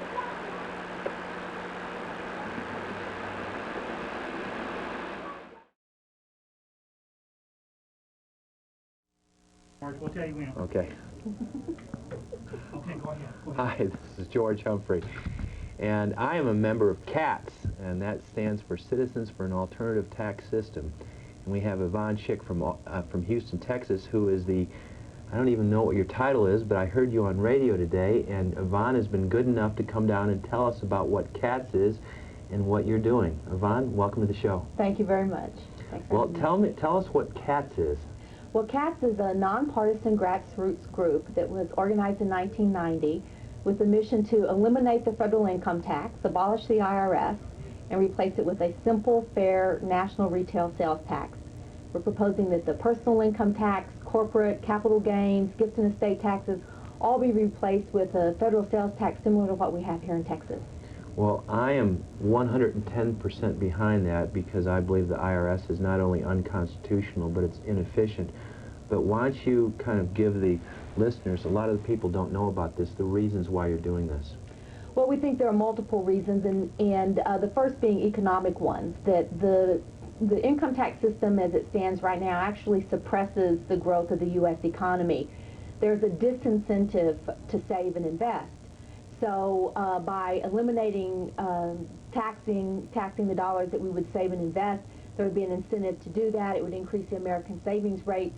That brings interest rates down and makes more money available for businesses to borrow for expansion and growth. The economic studies show that it would create 1.6 million new jobs, and that the U.S. economy would grow at a sustained 4% rate, year after year, which is bigger than it's been since the end of World War II. To have a revenue neutral switch from the IRS to what you are proposing, what sort of tax are we looking at? 15% is what would be needed to replace what we have right now. That's dependent somewhat on how broad-based the tax is, what all gets taxed, and what kind of system is used to rebate so that those at the lowest end of the economic scale aren't put at a particular disadvantage with this kind of system. Now, I know and you know and almost everybody knows that there are a lot of tax cheats out there, people who make mistakes or just intentionally cheat on their income taxes, which means that all of us have to pay higher income taxes. With the national sales tax, how would that affect it? Yeah, the estimates are that honest taxpayers pay an extra 10 to 15%. So take your tax bill, and 10 to 15% of that was to pay for, like you pointed out, either people who are making their money by the illegal means, or illegal aliens, or somebody who just makes extra money on the side and doesn't report it, drug dealers, that sort of thing. So those people that's referred to as the underground economy, and that would be brought back into the tax system. Because when those people go to spend their money, whether they're spending it on new clothes or jewelry or car or, just everyday consumption, then it gets taxed at that time. So it's actually one of the strong advantages of the national sales tax. So if the national sales tax was administered properly and everybody was paying their fair share, would it be possible that the tax would be less than 15%? I don't like to hold that out as a promise and an expectation for people, but yeah, kind of off the record, I've heard some estimates that it could drop to as low as 12 or even 10% once all of that underground economy got absorbed again. Plus, we're going to have a growing pie. Often Washington talks as if the only two choices are to increase the rate of the taxes or decrease spending. Well, you can grow the pie, too, right, so that you actually have a broader base to tax, and that would allow the rate to drop. Now, this is a very interesting part of it, is that in Europe, where they have the value-added tax, and with our income tax, it penalizes American exports. Correct. And if we eliminate the income tax and go to a sales tax, that will prime the pump for more exports. Is that correct? Correct. And this is Bill Archer's major argument in favor of making the change to a consumption tax, is that it's border adjustable, is the expression he uses, right, and they use in Washington. Right now, U.S. products, when they go to a foreign country, they've got the cost of the U.S. government taxes in it, and then the foreign tax gets added as well. And conversely, when their products come over here, our products have got the cost of the U.S., and their products have neither the cost of the U.S. or the government, so we're at a disadvantage on both sides. It's one of the main reasons we are in an international economy, whether we, want to say it or not. Yeah. We're part of an international economy, and the U.S. products would be more competitive. Well, the United States has a monthly trade deficit of $12 billion a year, which is just a horrible thing. And with this, it will make us much more competitive, create more jobs, and be excellent for the economy. Yeah, Archer has done some informal polling with business leaders from Germany and Japan, and many of them have indicated that they would put new plants, that they would put new manufacturing operations in the U.S., and some of them have even said that they'll move their headquarter operations to the U.S. The U.S. would become, that giant sucking sound that Ross Perot talked about would actually be reversed. It would be the inflow of foreign investment coming into the U.S. because it would become absolutely the economic juggernaut of the world. No, there are good people who work at the IRS, but I think most of us who are watching this who have had any dealings with the IRS, you know, you're considered guilty until you prove yourself innocent, and you don't have the constitutional protections as you do. Most people realize that the IRS is this huge bureaucracy, but getting rid of it, I mean, is it doable? We think that it is. And our founding fathers knew that a direct taxation where the taxman came to you as an individual wasn't a good system. They excluded it. They made it unconstitutional. It took a constitutional amendment in 1913 to actually allow for an income tax to be available. Which is the 16th Amendment. Exactly. Which some people say was not legally ratified. There's big questions about that, but for right now we're still operating under it. And yeah, and it is doable. We've got a window of opportunity right now. When I signed up on CATS 5 years ago, I thought it might be a 15, 20-year mission. And then when the Republicans took the majority in Congress in November of '94, and Archer became the heir apparent to Ways and Means, his first news conference, he said, I want to pull the income tax out by its roots, throw it by the side of the road. I want a consumption tax. And we shifted from being this radical, maybe someday idea to mainstream conservatism. So we've got a window of opportunity. In fact, Clinton and Archer have talked about it, and Clinton has indicated that he likes the idea. So I think our best scenario is a Republican Congress, a Democrat in the White House. We've got an opportunity right now. What it takes is a lot of grassroots support. And one of the things I've read is this is not just a Republican idea, is that both parties, there are members of both parties who are supporting this because it's good for the United States. Right. I think the initial appeal, maybe conservatives react a little more quickly on it, but there is support on the Democratic side, and liberals as liberal as Barney Frank has expressed support to Chairman Archer. There's growing support on both sides. And like you said, people see that it really helps everybody, that it's an issue that transcends partisan politics. And Archer's working very hard to keep it that way. Well, here in Austin, George Ashley Lewis, who is a good friend of mine, he has been pushing this for the last 4 years. And he went down to one of your meetings in Houston, and you had 500 strong people supporting this. 500 supporters cheering and clapping like at a sports event. It's really quite remarkable. And anybody who's ever been involved in any kind of activity knows what it takes to get people to turn out for meetings and stuff. And they were there because they wanted the chairman to see what kind of support. And that, in fact, was the Monday night before the Republican convention, or the first night of the Republican convention, and Archer left there, went to the convention. A friend of mine was at a reception for Archer, and they said that's all he could talk about all night was how jazzed he was at seeing that kind of grassroots support. Well, when I've talked to people about this, their first question, including my own question, was, this is a regressive tax, it's going to be bad for poor people. How do you respond to that? Well, there are a couple of things. One is the legislation will have some kind of rebate factor to help offset people at the lower economic end. But I think more importantly than that, right now we're all paying hidden taxes in the price of the goods that we buy. The economic studies are showing that it's probably an average of about 14% of every time we go to buy something is the corporate taxes and the cost of compliance, the accounting, the record keeping, the tax consultants. That's a hidden tax that's very, very regressive, truthfully.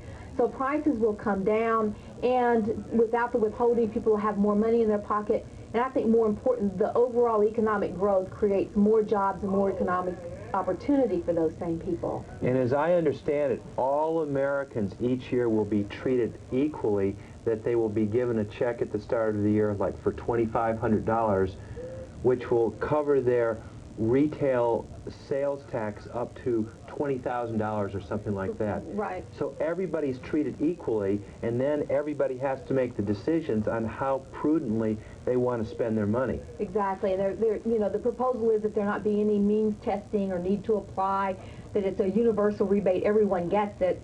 For somebody who's spending very little, it may be all of what they paid in sales tax. For somebody who's spending a lot, it may be a smaller portion.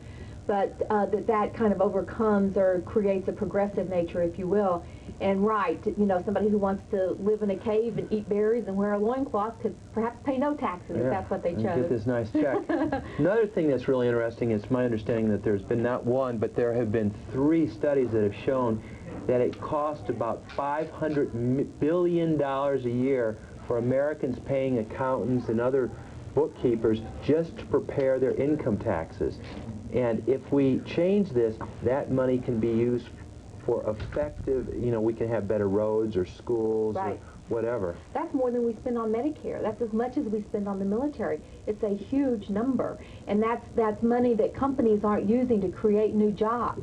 It's money that's just going down a paperwork rat hole. Exxon, I was at a meeting and talked to one of the senior financial people at Exxon, and there are 50 IRS agents full-time at the Exxon headquarters in Houston. And no telling how many staff members Exxon dedicates just to working with the IRS agents who are in there doing a full-time, ongoing look-see at what Exxon's doing all the time. It's a very expensive way to tax the system. In fact, the last week or so, there was a program or a news report on TV. The IRS is about to flush a $20 billion computer system. They're drowning in their own paperwork. They can't keep up with the paperwork load. And so this $20 billion system that never got fully implemented, they're about ready to shelve it and try to start. They haven't had a complete computer conversion since 1965. They've got 30-year-old computers still running in places.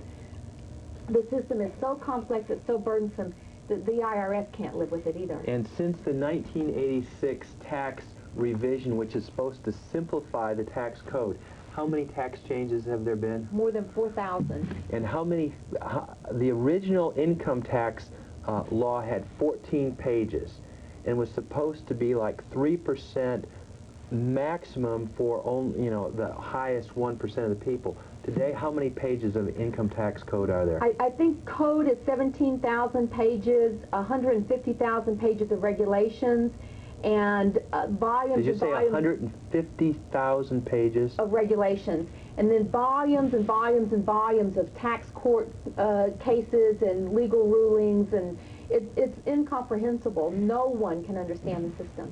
This is incredible. There's not one person in the United States who completely understands our tax code because it is so Byzantine, it is so crazy, and anybody who looks at this realizes that we have just gone down this paper trap and it doesn't work. And yet, because again we're so politically correct, nobody will change it. And it's because of people like yourself and citizens and volunteers all across the country and saying, this is our country, we can do it better. How many chapters of CATS are there around? There are more than 400 chapters, more than 20,000 members, and this is what it takes as a grassroots effort. Every time I talk to Bill Archer, he says, keep doing what you're doing and do more of it. That it is going to take grassroots support. It's such a monumental change that every congressman needs to know that there are people out here behind it. Even if you know your congressman supports it already, you need to let him know that you're behind him on the issue. You know, if your congressman doesn't, you need to start moving them along. You know, maybe it's just neutralizing first whatever negative concerns that they have, and then moving them gradually towards it. They do respond. Letters make a difference. I've had congressional aides tell me that as few as 4 or 5 letters a week on one issue will affect a congressman's opinion. Now, a lot of people, and again, tax issues are things that are not very sexy and they don't like to talk about, but when I give talks about this, people say, well, this is a VAT tax or this is a flat tax. I say, no, it's not. Can you explain the difference between a national sales tax and a VAT tax and a national sales tax and the flat tax? Sure.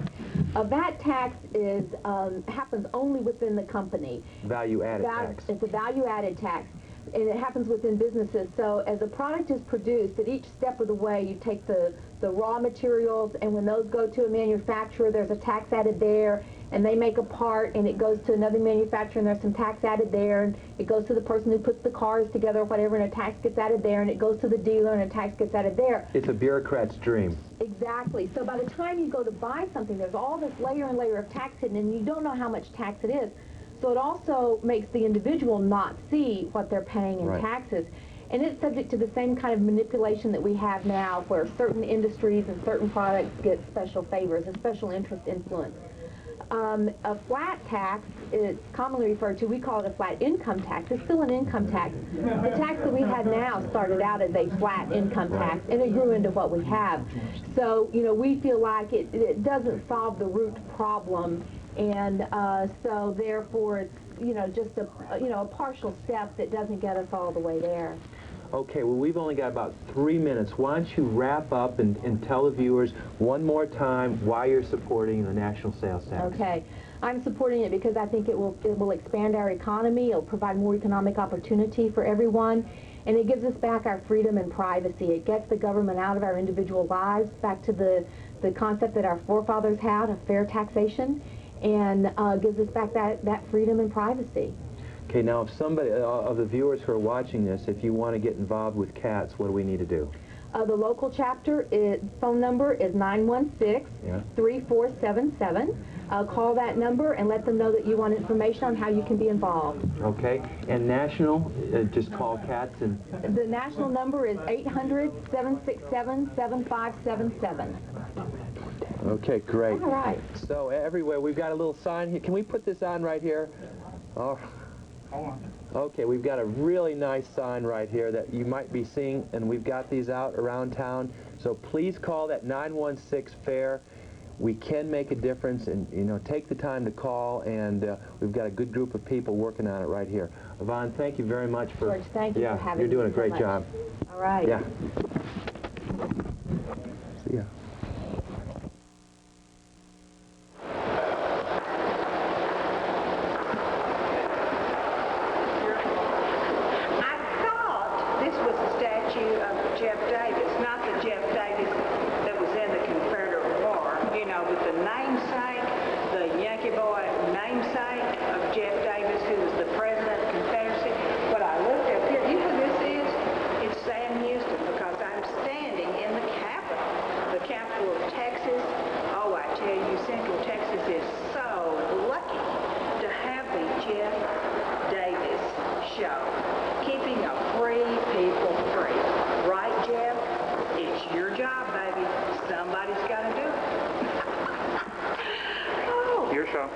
My show? I'm doing my part weekdays 10 to 12 on the AM 1300, and the call letters are KVET. I'm Joyce Isaac.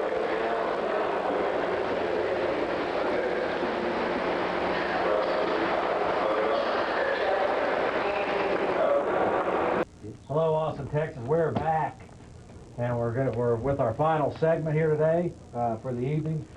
And folks, I want to just say that the Jeff Davis Show has been honored tonight. We've had 2 former city council members down here. We've had Peter, I can never remember his last name, Von Winterfeld or something like that. We've had Citizens for Alternative Tax, one of the regional directors of that. And to wrap things up, folks, we have an individual in the studio who I have the utmost respect for. I think he's doing just a fantastic job in his ministry. He is I would consider one of the world's foremost experts on international banking, this movement towards globalization, this tracking system that seems to be with their scanners and the fingerprinting and all of the different systems of enslavement that I see happening. We have in the studio with us from Austin, Texas. Okay, I'm sorry. We have Mr. Tex Mars. So without further ado, I want to say, Mr. Tex Mars, I appreciate you coming down to the program, my friend. Well, thank you, Jeff. It's a great honor to be with you, really, and I'm sorry I missed the Elvis night, and Joyce Isaacs, and I'll tell you, all of the group, she's just delightful, and you know, she's intelligent, and mixed with that Texas accent, it's very powerful. She's very charming. And that show was a lot of fun, and you know, sometimes you just have to add a little comedy to all the serious things that are out there to show that, hey, we're not all gloom and doom, too. That's right. We believe in some of the more fun and finer things of life, as well as politics, economics, and religion. But the thing is, see, Tex, then the next week, see, we come right back with you. There you go. So you Sure. don't stay off the real subject for very long. That's it. But that was a lot of fun. I enjoyed watching that. For any of you all that aren't familiar with Tex Mars, he is a internationally known author. He has his own international shortwave program, which is on several stations. Is that correct?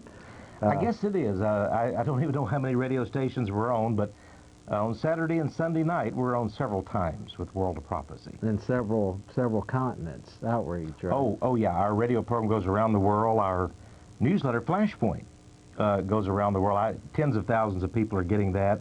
So I think, Jeff, we're making an impact. I noticed that here in the greater Austin area, too. More and more people are saying, suddenly, I get it. Suddenly, I understand. And so we're going to keep making this great impact. And, of course, there are people out there who are doubters and skeptics. And, you know, I don't mind that because I once was, too. I mean, these things are so fantastic. And at first glance, they're so preposterous because we've been conditioned by the mass media and so forth. But when you really get into it and study it, then you begin to understand. And I'll tell you, it changes your life, doesn't it? It certainly makes you almost a new person, and you're almost like an evangelist to tell people the truth, because no one appreciates being told a lie. No one. And so people who understand about the global conspiracy, the secret societies, how our money is controlled and how our personal lives are minutely controlled without our knowledge through technology, through, unfortunately, what is becoming now a governmental Gestapo police agency apparatus, at the federal level particularly. When people find out about this, they become outraged. And they say, this is America. And they want to do something about it. And that's the reason why I'm delighted to be on this program tonight. And I want to just mention, if we could, this is just, I know you've written several texts. This here is my personal favorite. I think that you just did a fantastic job exposing who these inner elite are, how they manipulate us through the Hegelian principle, and how the whole world basically is a lie and a charade, and how they're manipulating things behind the scenes.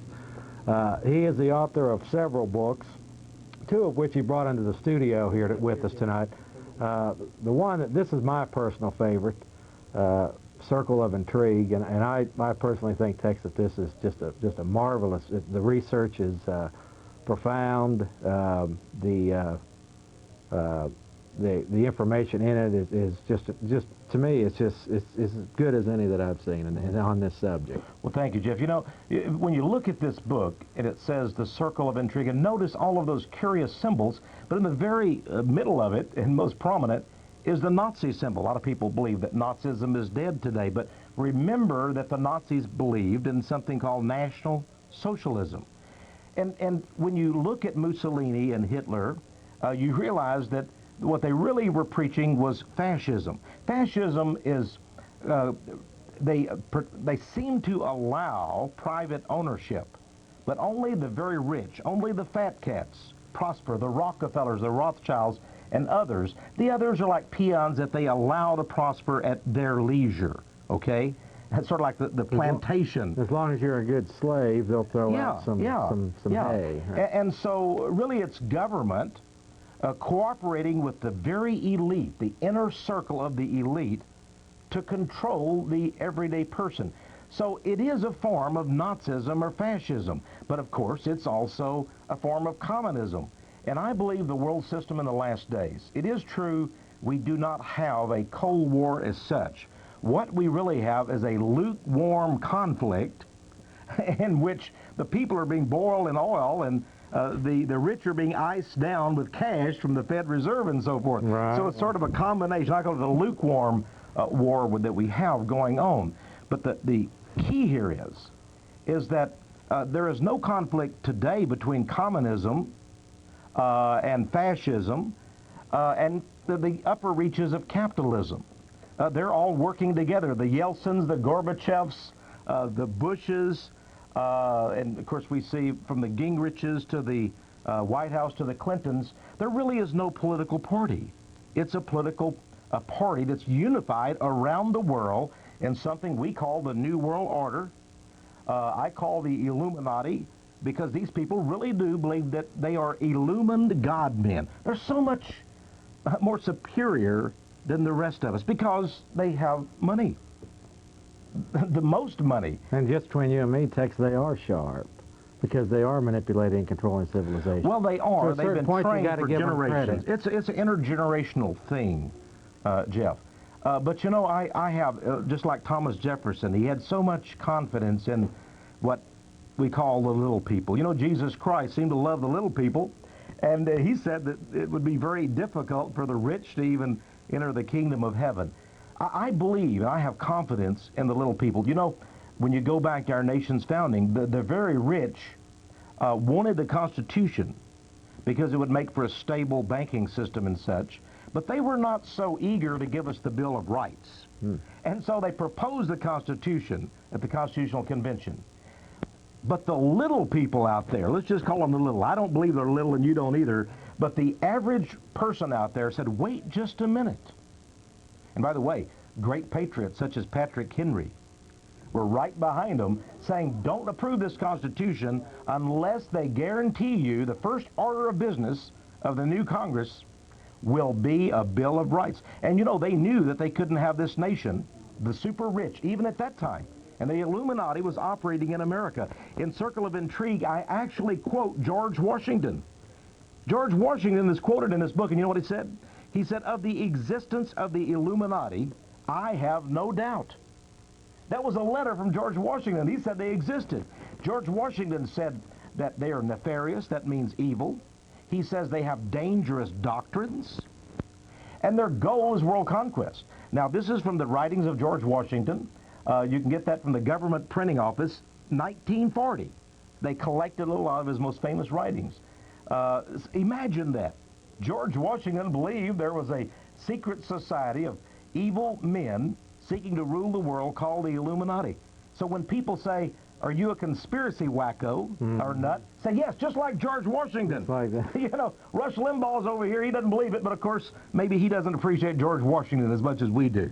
Let me ask you something, Tex. Now, I guess before we get specifically into these books, but just for viewers out there, you know, of course, you know about the dollar bill, how that in 1933 that Nouveau's Order of Seclorum was put on our $1 bill. That's true, yeah. Okay, which is an occultic symbol, and which is an occultic. And basically, it was stated in there that they, at that time, they were kind of announcing the birth of this new world order. What for viewers out here watching, what exactly?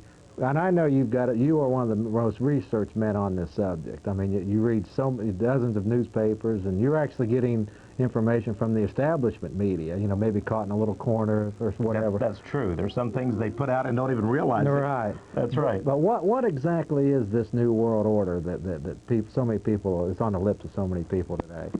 What we really have are certain dynasties. I call them blood dynasties in my book, Circle of Intrigue. These are men and a few women who believe it is their heritage to rule over us. They have combined themselves over really decades, even the centuries going back. And they form themselves in secret societies. They are not Christians like us, and basically they are not Americans like us. They believe they're citizens of the world, you see, sort of like CNN teaches us.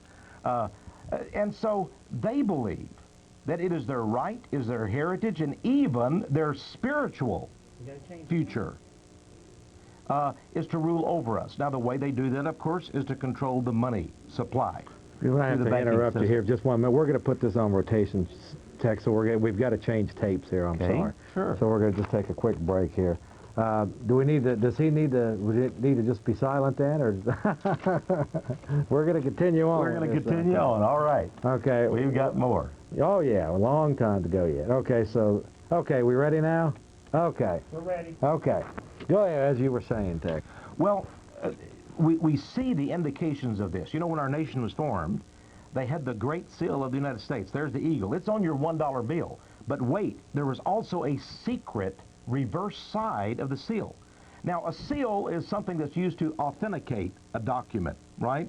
And so the Great Seal, when it's used, is to authenticate and to say that this is a document approved by the officials of the United States of America under its Constitution.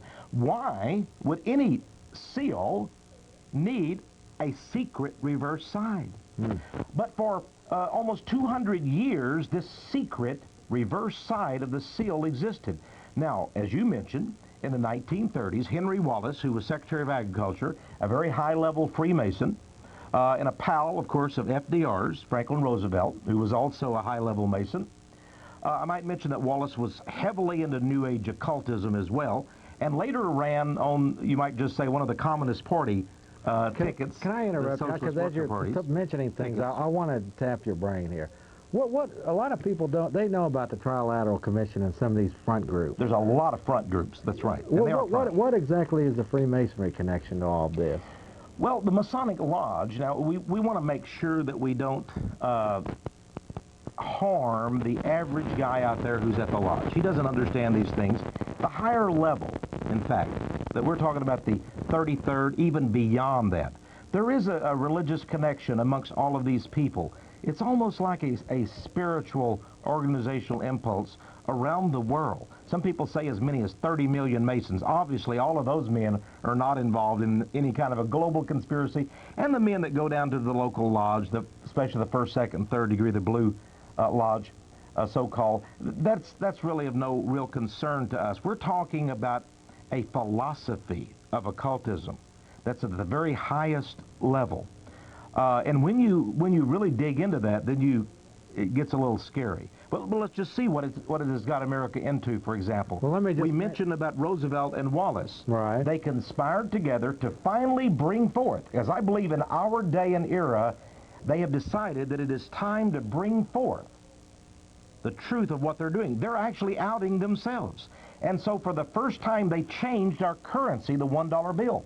Many people believe that the images on our present $1 bill have been there since the founding of our nation. Not so. It was in the early 30s, as you mentioned, Jeff, that extra seal, the reverse side, the secret seal, was put on our dollar bill. There you see the symbol that is the Egyptian pyramid. Underneath it, yes, the words New World Order or Novus Ordo Seclorum. Now, the important thing is the little capstone above it with that all-seeing eye. That is the sign of Osiris, the ancient Egyptian sun god, also known as Ra and by other names. So here we have some kind of a pagan religion. Now, didn't God say in the Bible to the people of Israel, come out of Egypt? And so Egypt is a sign of great evil. In the book of Revelation, it actually says that the most wicked world system in the last days, it is described in Revelation 11 as Sodom and Egypt. So Sodom and Egypt are both comparative descriptions by God for the ultimate evil world system. So here suddenly the Egyptian symbol of the pyramid with the all-seeing eye, and there you have it on your screen. Thank you so much to your producer, Jeff. There we have that all-seeing eye. Some people say that's God, but look at the rays of the sun. That is Lucifer, the sun god. Now, in one of my books, I believe it's Dark Majesty, I really discuss this symbol. And I show clearly, for example, a former governor of North Carolina, a 33rd degree Mason, says, yes, this is our symbol. This is the Masonic symbol, the symbol of the New World Order. George Bush is doing Masonry a favor. This is in my book, Dark Majesty. Now, Americans should have got a clue there. Christians, for example, should have got a clue. We know we want nothing to do with Egypt. And yet, what is this strange and curious symbol doing on our dollar bill? You know, I wrote Congressman Jake Pickle a letter. And I said, hey, we've got so many wonderful American symbols of liberty and freedom. What is this Egyptian symbol of evil and human slavery doing on our dollar bill? I mean, imagine all the millions of people that perished under the pharaohs. What is that sick, decadent symbol doing on our dollar bill? Couldn't it be changed to something wonderful? I mean, think about it. All of the wonderful things. I don't know, maybe we could have a picture of the Austin skyline on our $1 bill. I don't know. I'm just kidding about that. It sounds pretty good, though, doesn't it? But in any case, we have American symbols. What's that doing there? And I asked Congressman Pickle, of course, he's retired now, would he be willing, because he was head of the government committee that could have changed that. And you know, he wrote me back just one quick note, and he said, I do not intend to change this law. I wonder why. Why would he be opposed to getting rid of some Egyptian symbol and putting an American symbol on our $1 bill? Well, there's a reason why, I'm sure. Although when we he's check not very closely. Now I noticed in one of your newsletters you've identified, you know, Dole, Kemp, all these guys are high-level They're Masons. high-level Masons, yes. Now that's not by coincidence. I mean, there's something. Well, no, because they help each other, and that's part of the game. And of course, then you see our governor is into the Skull and Bones Society. Right. Of course, his father was, his grandfather was as well. Tell us a little bit about that. Of masonry. Yeah. Well, the Skull and Bones Society is actually sort of a compartment of the Illuminati. 15 very elite students are chosen each year at Yale University, and they're initiated. They lay naked inside a coffin in a tomb. Imagine George W. Bush laying there in a casket in this place, you know, they call the tomb or the mausoleum there at New Haven, Connecticut. And they went through, it's almost like a satanic ritual with candles and all of that kind of stuff. And he was raised and became like a god man. Now, the interesting thing, you can't just join this group. You can't just be tapped for it because you're such a good guy, because your grades are high, you merited. No, no, no. The alumni throughout the world choose you. Now, it's interesting that Bill Clinton was chosen by the Skull and Bones Society, even though he had not initially gone to Yale. He went to Yale Law School. But the Skull and Bones Society, Averell Harriman, former governor of New York, former ambassador to the Soviet Union, chose Bill Clinton for his prestigious, let's just say, fast rise, the meteoric rise. As a young man, he became, let's just say, acquainted with a woman named Pamela Harriman. Seems like he knows all these women and is able to gain favors. And Bill Clinton got, well, you know, he got into circles there in Georgetown, at the Washington suburb with the Harrimans, and Pamela Harriman sort of sponsored him with her husband, and ever since he just skyrocketed to glory, let's say. Now, it's interesting that one of his first acts as president, guess who was selected as the U.S. ambassador to France? Pamela Harriman. But was she qualified? Well, she was once the mistress of Lord Rothschild over in Europe. I guess that qualified her to be an ambassador to France. She was a mistress. You know, the French newspapers laughed about it. Lord Rothschild's mistress becomes the ambassador to France. But they refused to publish that in the American newspapers. And they said in the article, I've got it, in a European newspaper, it says, she got this position because she knew the upper elite.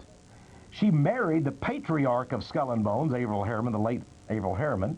She's a multimillionaire. She's given millions to the Clinton campaigns through the year. And, of course, she was mistress of Lord Rothschild, one of the richest men in Europe. But the key is that, of course, she knows Bill Clinton, and, hey, Bill Clinton knows her.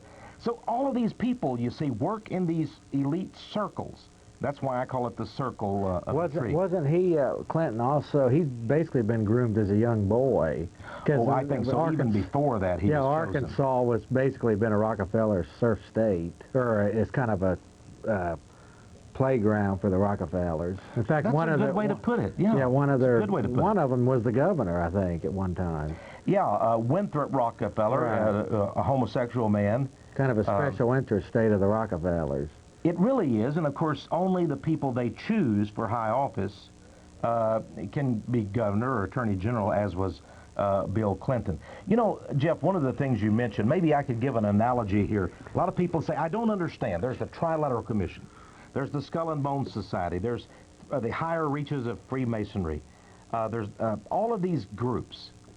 I mean, I get so confused about it. Now, I would like to sort of point people to my tie here. Okay. To my hanky. Okay. Well, you know, I know it's a handkerchief, but here in Texas we call it a hanky, right? Okay, is that all right? That's fine. That's something Joyce Isaacs would like too, you know. She understands both the wisdom and the, you know, the Texas part of these things. But, you know, Wanda was telling me, my precious wife, one day, she was joking with me. She said, you know, you go on TV a lot, like the Jeff Davis show and other shows, and have you noticed, she said, a lot of the people are wearing hankies?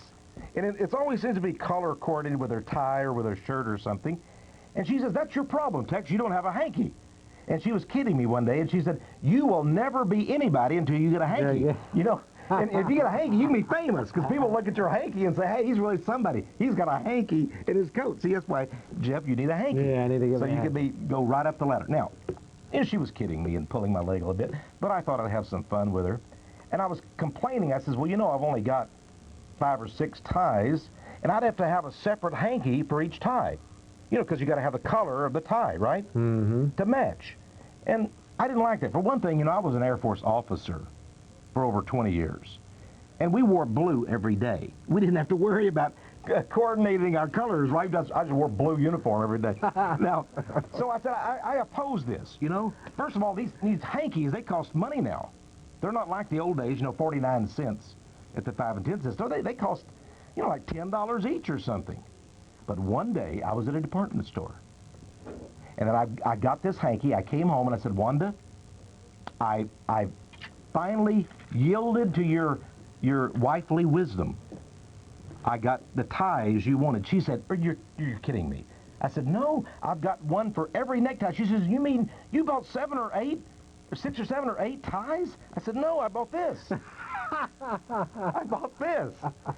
Yeah, look at that. Yeah, that's neat. Yeah, you know, and of course, I just had to. Then you just go ahead and whatever. Yeah, just grab the color. See, I had brown there and stuck in there, and you know, really fool people here. So whatever color you've got of your tie, you just sort of crumple it, you know, and you just stick it in there. And now, you know, that's kind of cute. Yeah, it's like pretty that. neat. One tie. I thought it was at Dillard's. I'm not trying to make a plug. Or at one time, it was a while back. But Jeff, I began to think about it. And I said, you know, the elite, the Illuminati, these global conspirators are sort of like this hanky. They've got a lot of colorful groups. Yeah. I mean, here might be the CFR. Here might be the Trilateral Commission.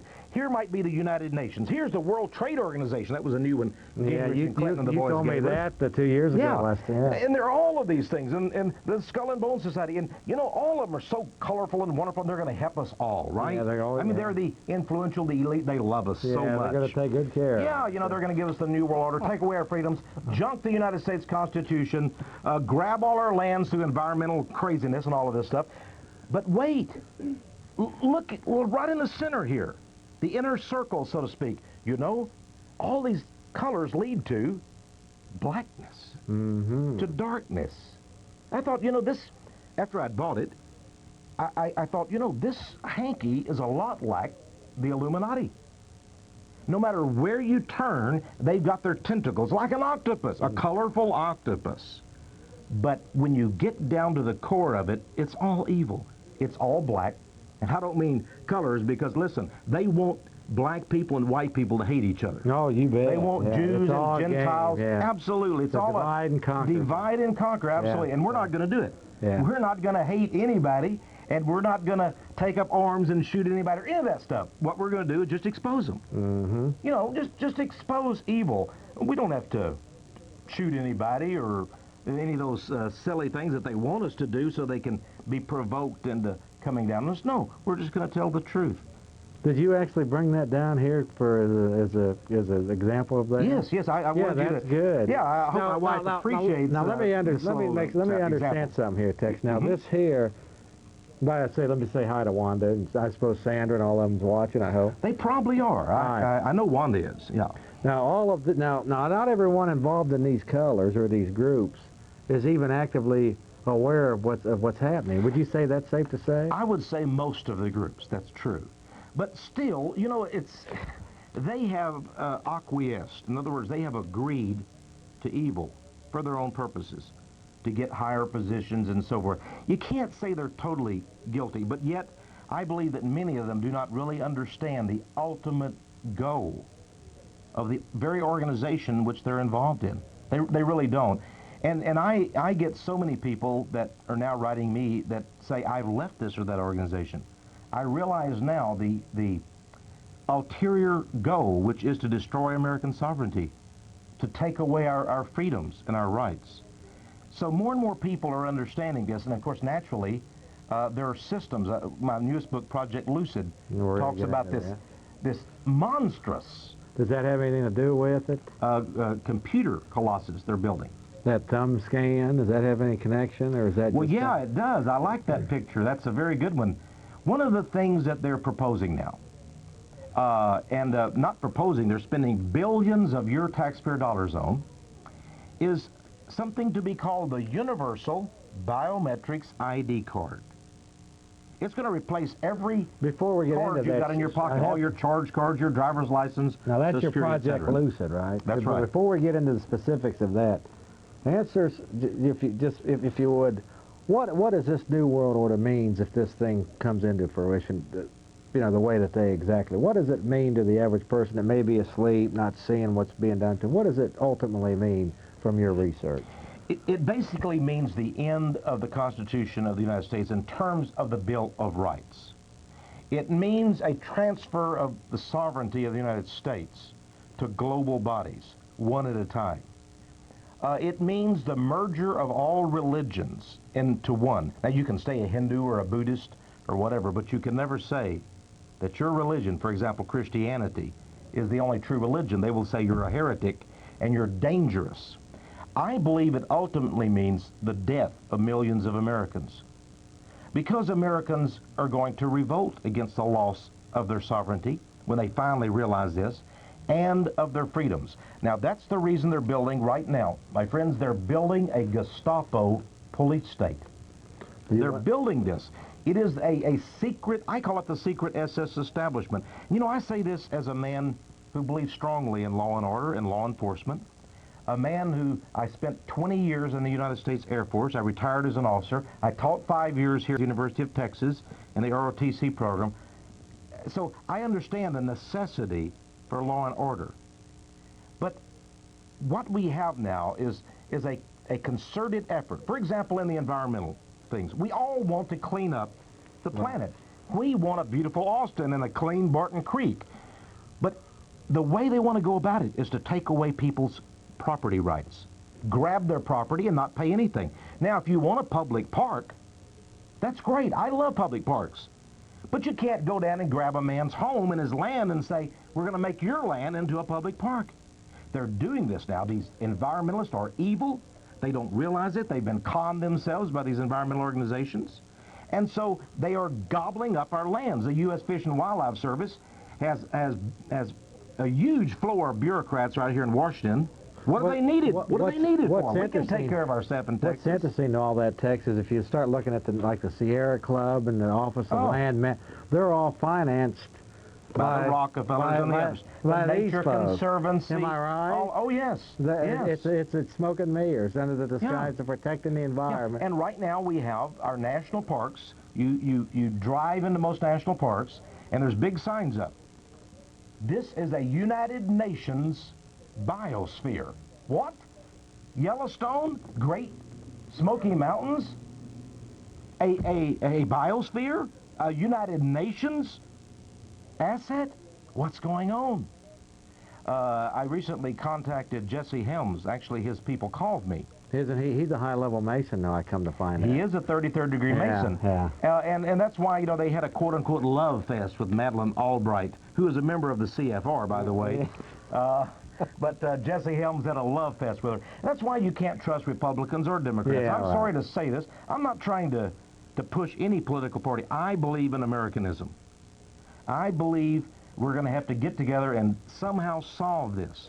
And I believe in the intelligence of the little people, of the everyday American like you and me, Jeff. And I think we're going to be able to do it. We're going to have to work somehow out of the structure of the political parties. Either that or we're going to have to go into the political parties and take them over, bring back American sovereignty, American justice, curb the excesses of the bureaucrats and the envirocrats, I call them, the environmental crazies, stop the rigged elections by computers right now. This is going on across America.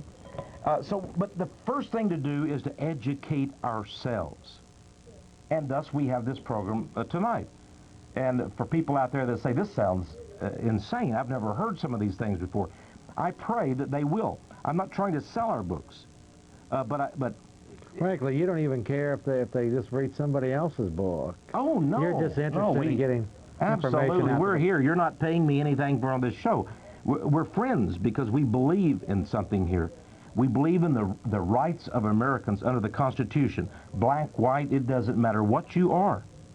And that's one of the reasons why I even moved to Austin. We have a strong community of many different races and faith groups here. I'm a Christian, of course, and I'm going to promote Christianity. But everybody has a right in America as a side to note believe to as they wish. But we all have a desire, a strong desire, not to come under the enslavement of a new world order and its elite. I know that your ministry is offering, you might not agree with it totally, but I know that it's offering that Mystery Babylon religion. Go a little bit, if you would, into the World Council of Churches, and I know that you know about all of that stuff. The National Council of Churches. Well, of course, largely, though, wouldn't it be safe to say that organized religion, for the most part, is a racket? Well, I mean, no. I like what you're generally speaking, your thesis. Well, it is a racket. You know, I think the Bible is so powerful. When Jesus said, "Where two or more are gathered in my name, there I will be." That's right. And you know, that might just cut out a lot of the organization when you think about it. I'm a big believer, in fact, in home churches. Now, I know there's some good churches in Austin, and I'm for that if you can find a good church. But there's nothing wrong with individual Christians meeting together and cutting out the organizations, especially the huge denominations. You mentioned the World Council of Churches. Here we have a Marxist group. And by the way, the Presbyterian Church USA, the Episcopal Church USA, all of these groups are involved in this. It was first begun as the Federal Council of Churches by the Rockefellers, naturally. They wanted to pollute Christianity. And they've been very successful to that. Now we get to things like Mystery Babylon Religion, the book by Woodrow you mentioned. You know, many old-line Catholics don't like what's going on in the Catholic Church. They don't like the Pope going to the United Nations and saying, this is the hope of mankind. I had a wonderful Catholic lady, she wrote to me and she says, I don't agree with the Pope. I don't believe the United Nations is the hope of mankind. I believe Jesus Christ is the hope of mankind. I wrote back that Christian sister, and I called her Christian. She was a Catholic. But see, God doesn't look at the labels. Right. Now, I agree with you. But she said, I'm concerned about what's going on in the Catholic Church. I'm concerned about the Pope saying now that we're all one, that you don't have to believe in Jesus. So this is a concern, and some Catholic friends may be mad at me, but remember, thousands of Catholics get my newsletter Flashpoint. They believe in these things, and sometimes I say, I know you're not Catholic, Tex, but we're of the old Catholic Church, and things have changed. In fact, they even call their Mass now the New Order. Really? I wasn't even aware of that. Yeah. There's a new one. So things have changed over the years, and many people believe that the secret societies, high-level Freemasons, the Grand Orient Lodge in France, the P2 Masonic group. Black Pope? Is that still around? Well, yeah, the Jesuits and so forth. There's been wars going on within the Catholic Church, and Catholics in the know realize this. And in fact, one Catholic group, very strongly Catholic, said, Tex, we believe there's going to be an anti-pope in the last days. A man almost like an antichrist. So that will become the Pope. Again, I'm not trying to frighten people. I'm simply trying to say, when it gets down to it, the Bible simply says that there's Jesus Christ and there are people who believe in him. Sometimes if we were to cut out the organizations, I really believe we could get closer to the Lord. Oh, yeah, and I think it's an important point, too, Tex. It's not only just political and economic and all that. To me, there's got to be a religious tie to all of this. Well, yes. With all this money pouring into these huge religious organizations, that's got to be coming from the same bolts that's financing the Republicans and the Democrats and all the giant, not the neighborhood churches. No, but the big independent churches. Right. You know, it's very interesting. Zbigniew Brzezinski, who with Rockefeller helped to found the Trilateral Commission back in 1973, has a new book out now called Out of Control. And Jeff, the interesting thing about that book, and I read in the Catholic World Report, a Catholic magazine, he was interviewed. And he said, you know, the New World Order is not coming to pass like we hoped. He said, there are all these ethnic wars going on. You know, not only in Ireland, but over in Yugoslavia and Bosnia and so forth, and Africa. Ethnic strifes and all. There seems like almost a breaking up. And we want to bring everybody together as one. He said, and I believe he's talking for the elite, we have finally come to the conclusion, said Zbigniew Brzezinski, now he's one of the Illuminati elite, that religion is the answer. You know, Mao Zedong, the communist butcher, once said, religion is the opiate of the masses. He sought to destroy religion thinking he could control the masses. But the Illuminati say, well, wait, if religion is the opiate of the masses, then bring on the opium. But we will control the opium. Right. We will control that religion. We don't want people going direct to Jesus Christ. We will control the huge organizations. And so 2 years ago, there was a huge Parliament of the World's Religions held in Chicago. And not only that, there is now a United Nations of Religions being formed in San Francisco. Gorbachev is helping to found it. A United Nations of Religions. Believe what you want as long as you'll go along with the new world order. And these are the ones that are for birth control, abortion on demand, of course. gun control on demand. These are the ones now bringing in their... Yeah. Let's get into a little bit now. We're visiting with Tex Mars. Again, Tex, I'm so honored that you're down here. Well, thank you, Jeff. I'm honored to be here. Tex Mars has written several books. This is his most recent. I know you want to get into this. Now, when you talk about this New World Order, I think it's safe to say, Tex, that your research in your latest book, Project Lucid, gets into some specifics of what they're doing with us. If you don't mind, if you could just give an overview a little bit about what.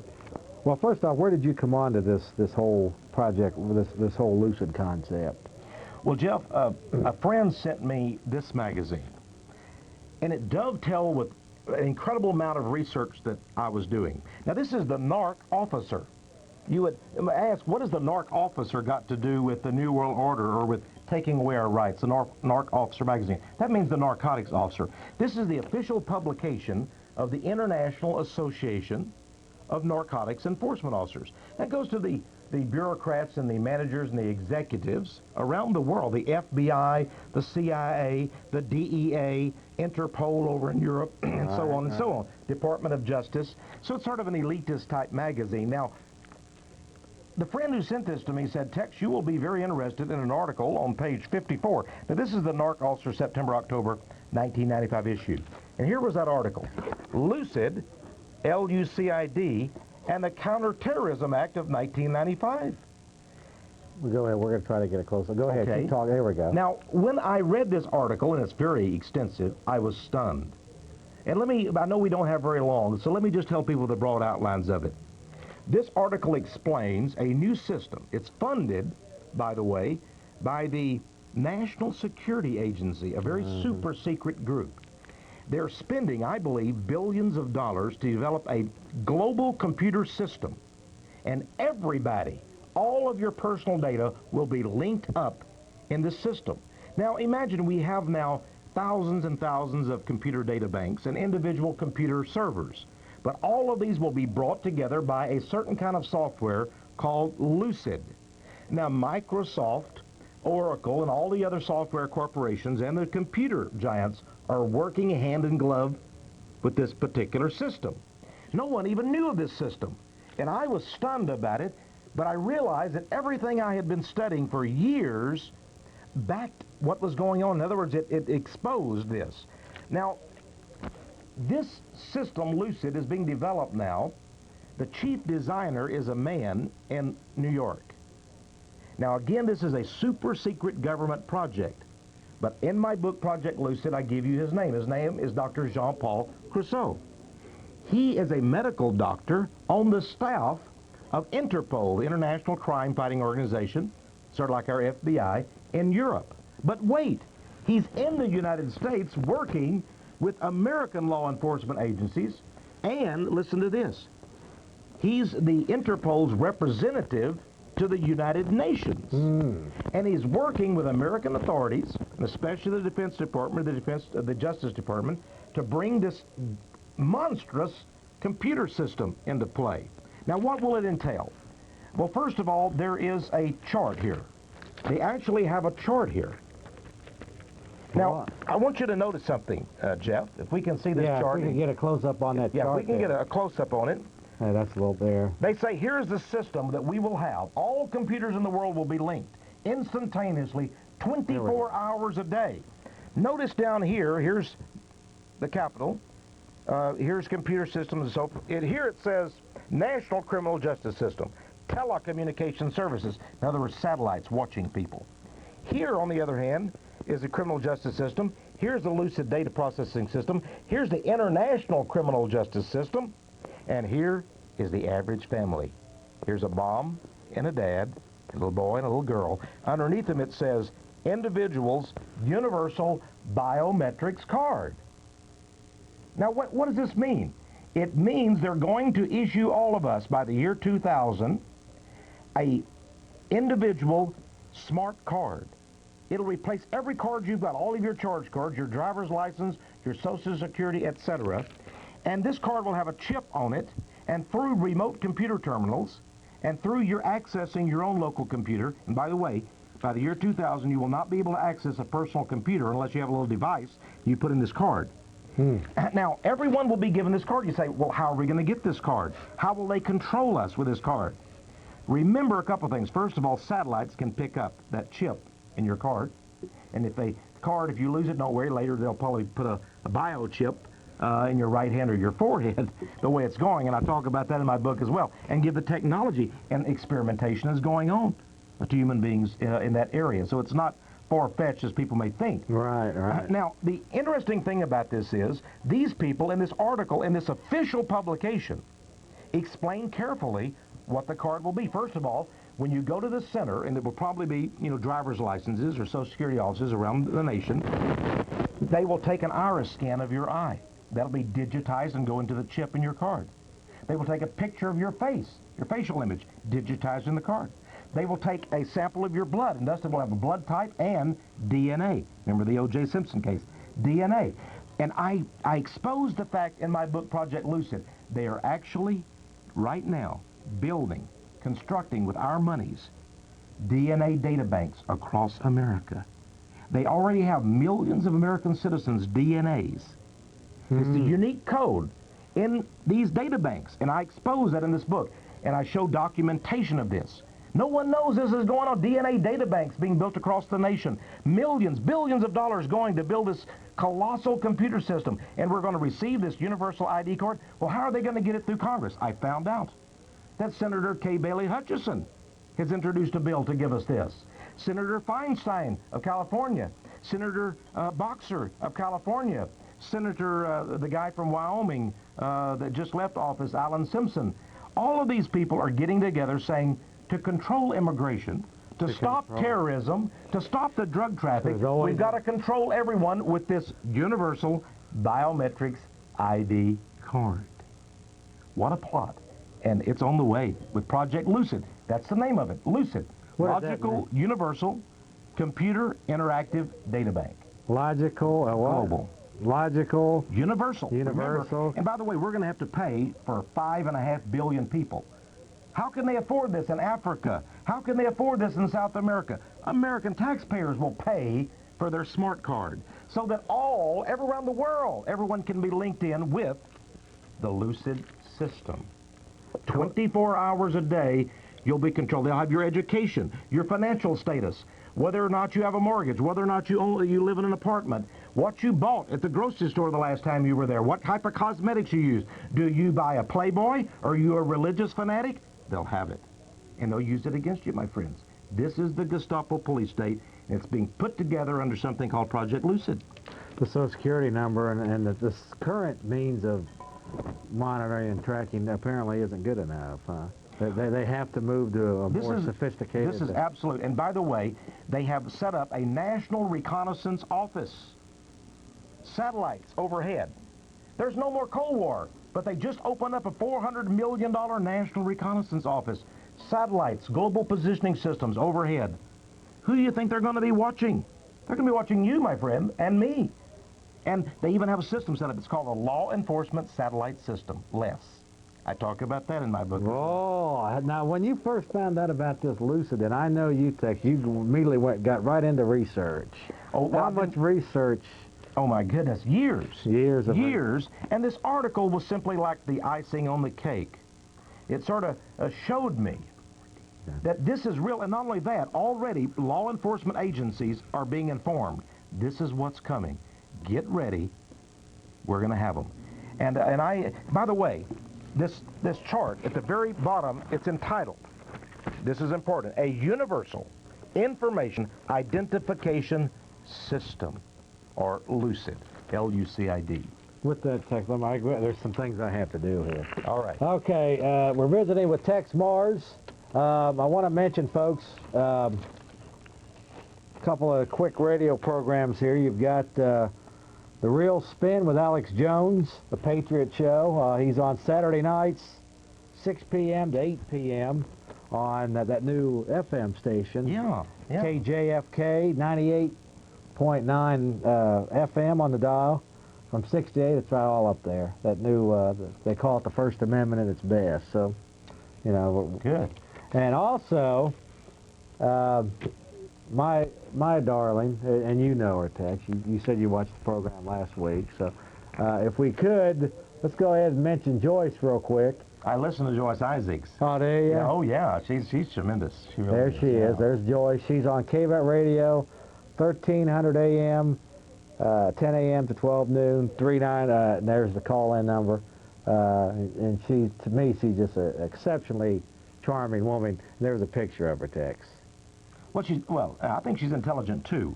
And charming. Well, okay, she's charming. I agree to that, too. I just wanted to, I don't want her to get angry at us and say, no, wait, looks aren't everything here, So, just cover the wall, the waterfront. Okay, Joyce Isaacs. I had to do that. Okay. Now, moving right along here, did you want to take a quick 3 minutes, or do you want to just press on with it for the last half hour? I'm certainly willing to press on with it. Okay. Because these things are so powerful and important for people to know. Okay. So we're talking about, let me just get a quick, make sure people see exactly what it is that we're discussing here.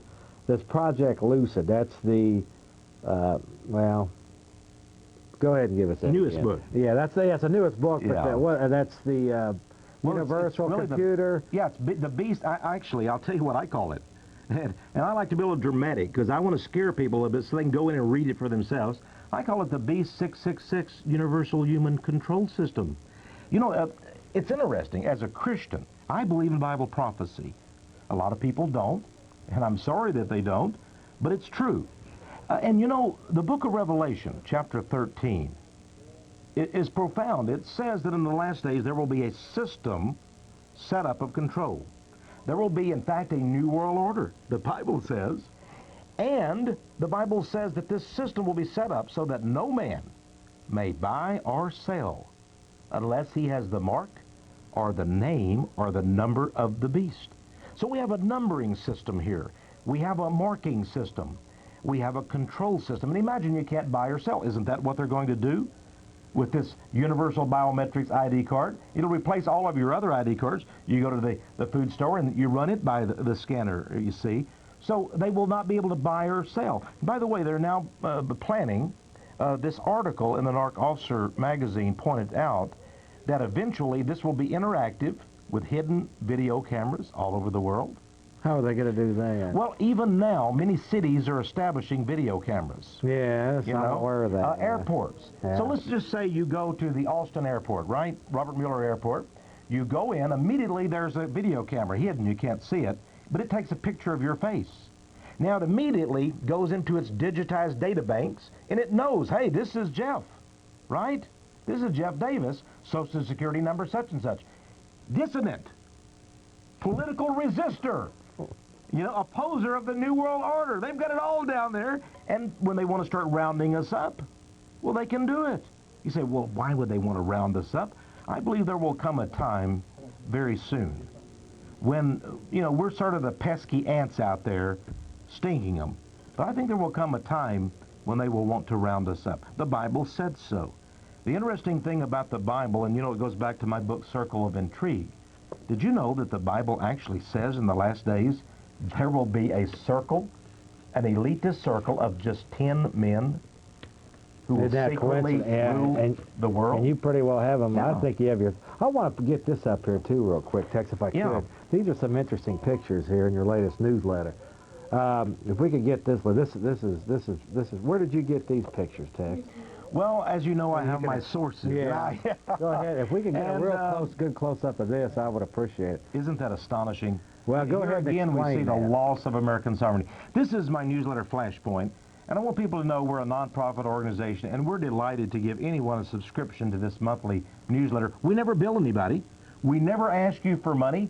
We offer books, tapes, and videos. You never have to buy them. We'll give this newsletter to you free. Now, this particular issue, Jeff, that you just mentioned, the feature article... Back up a minute, Linda, if you, or Mike, if you would. The feature article is entitled German and Russian Air Forces Active in USA. Now, we're all always hearing that. You know, the media likes to make fun of it. Oh, come on. Russian and German troops in America, that's not true. That's nonsense. Those people are conspiracy nuts. That's what they say. But wait, what if we have photographic evidence like this?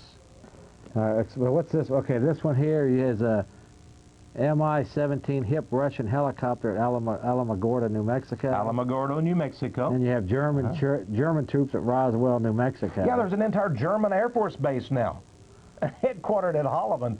We've given the Germans a whole Air Force base. They didn't have to pay for it. We gave it to them. Here's a Ka-32 Helix Russian helicopter. Yeah, and then there's a United Nations Transall aircraft. So this is documentary evidence, by the way. And by the way, I'll just say this: an insider in the Air Force arranged for me to have these photos. Here, if you know you can't see it, but you look up close, and there are foreign uniforms, Germans and so forth. So yeah, we have this. And by the way, I'd like you to go back down here if you could, just a moment, please. I want to show you something. Yeah, here are a couple of pictures. At the top is an actual article. This is, excuse me, let me bend it just a little bit. This is a newspaper article. It says Luftwaffe, that's German Luftwaffe, sets up base in U.S. to train pilots. Now here below is a sign outside the base there in New Mexico. And guess what? The local merchants are welcoming the German forces. They're saying, welcome to Alamogordo, New Mexico. And it says, and I'm not a German reader, but it says willkommen. You know, welcome to you German pilots. And now, I found it interesting. I went back and I researched. I found that since the days of Andrew Jackson, Old Hickory, we have never had foreign troops occupying U.S. soil. Really? Oh, they visited here, and we've taught them our language and, you know, under exchange programs. But we've never actually said, you can have this base, this military installation. You can be here, you know, and occupy our soil. And by the way, I said since the time of Andrew Jackson, that was when Britain invaded America, and Andrew Jackson kicked them out. So these people are being invited in. It's part of the New World Order. At Fort Polk, Louisiana, at Fort Drum, New York, the Army is cooperating. There's Russians and Turkey troops. There's Grecian troops. There's Italian troops. And guess what they're doing? At Fort Polk, our taxpayer dollars, folks, your money, they have set up a mock American town. A mock American town. And they're having these foreign troops, they're training them how to go house to house, confiscating people's arms. They're training Russians and Germans to go from house to house in an American town and search it and take their armaments. And guess what these Russians are doing, these special forces Russian troops? They're going back to Russia, they're going into Chechnya, and they're terrorizing and brutalizing that little nation of Chechnya. Yeltsin, this butcher in Russia, this horrible man who is ex-communist, member of the CFR. Well, not CFR, but certainly he's been at the trial. Yeah, I have a picture of him on a book at a meeting of the CFR, at least. So you're right about that. Hey, I want to show some. Yeah. You've got some really interesting pictures in this book. Good Lord! I mean, if this doesn't, the pictures alone are worth the freight in circle of intrigue. Anybody that calls us a bunch of theirs. Here, now look at this. Oh, that's a good picture of Rockefeller. Yeah, with Yeltsin before he became president. Yeah. Wow. Now look at this. Who sponsored that man? Okay, this here. Okay, first off, here you've got a picture of. Let's see. Well, this is where David Rockefeller. This is John D. was buying up the land for the UN headquarters in New York City. Yeah, that's the right. top one. Yeah. And then the bottom one is Rockefeller presided over the meeting of the Council on Foreign So Relations. you're right, is there at the CFR? Yeah, now look at these. This is a We guess. got to get some real good. These are just. Where do you They're get classic. these pictures? Well, again, we have Good a Lord. tremendous research program, and Yeah, you God is certainly good to do. give us information. You certainly do. Okay, here it is, folks, for all the theorists out here. Now, this is John D. Rockefeller when he gave an $8.5 million check when bought up the land. And Yeah, this is the United Nations Secretary General at the time. right, and the Rockefeller. Gave him the land on which the UN building sits. And here's Mr. David Rockefeller right out here sitting at a Council on Foreign Relations meeting with none other than Boris Yeltsin. But he was unknown then. Yeah, unknown at the time. Yeah, This is unknown at the time. 1989. Who would have ever thought, Jeff, that he would become president? Yeah, isn't that- Except David Rockefeller. Yeah, right? he knew. Yeah, I think he knew something there. Okay, let's get this. Now, this book to me is my favorite. Now, here's another one here I wanted to show.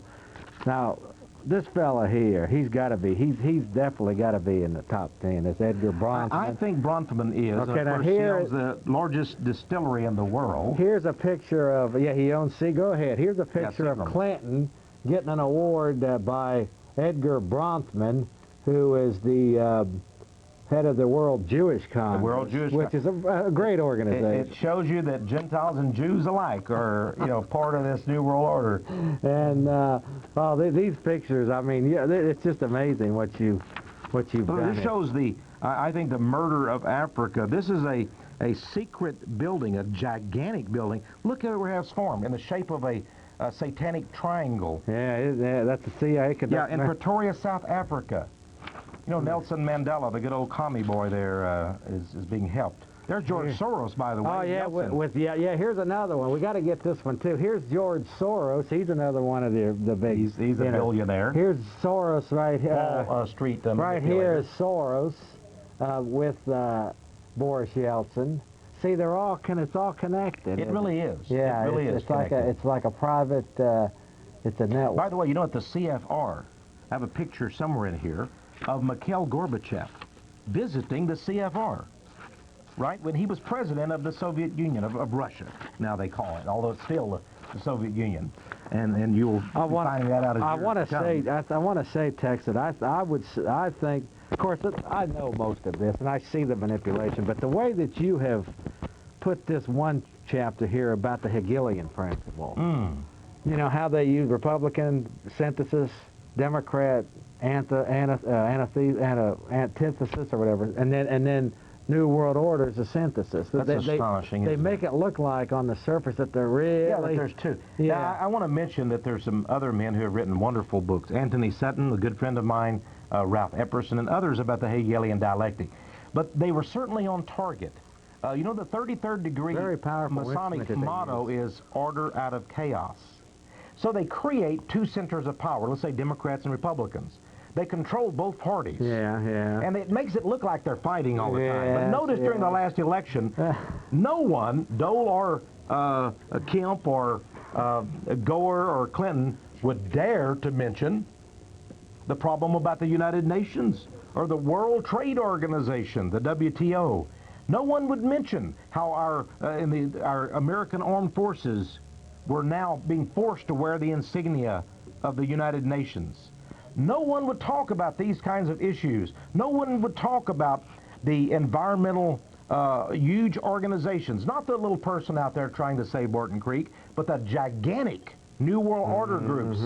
These people gobbling up people's lands left and right. No one wanted to talk about these major issues. It would be little piddly things. Yeah, just little stuff that, they always... Medicare reform, or just little piddly And then they would say, we really don't have an opinion on this. There probably ought to be a commission to get it out of politics. Ha, ha, ha. And then, of course, the Democrats and Republicans, they're both controlled. By the way, Gingrich is very involved in all these groups. The CFR, yeah, and Bill Clinton is too.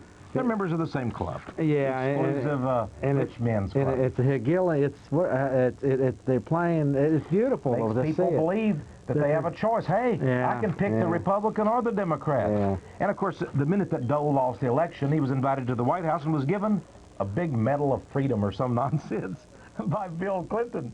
And he's making millions commercials. All of the TVs, people that seem to hate the Republicans, Now you now he's on TV, being invited to all the great talk shows. Now, here's another area where I think your book is just fantastic here, about the chaos and crisis by design. You call it, well, it's actually order out of chaos, as you mentioned it. It's a, but, you know, for example, the war invented December 7, 1941, that was all a stage deal. The whole getting into us, getting America We into the war. basically invited Japan to attack. More wars here in Korea and Vietnam. The environmental crisis, a lot of that's a hoax. Disease invented. Persian Gulf illness.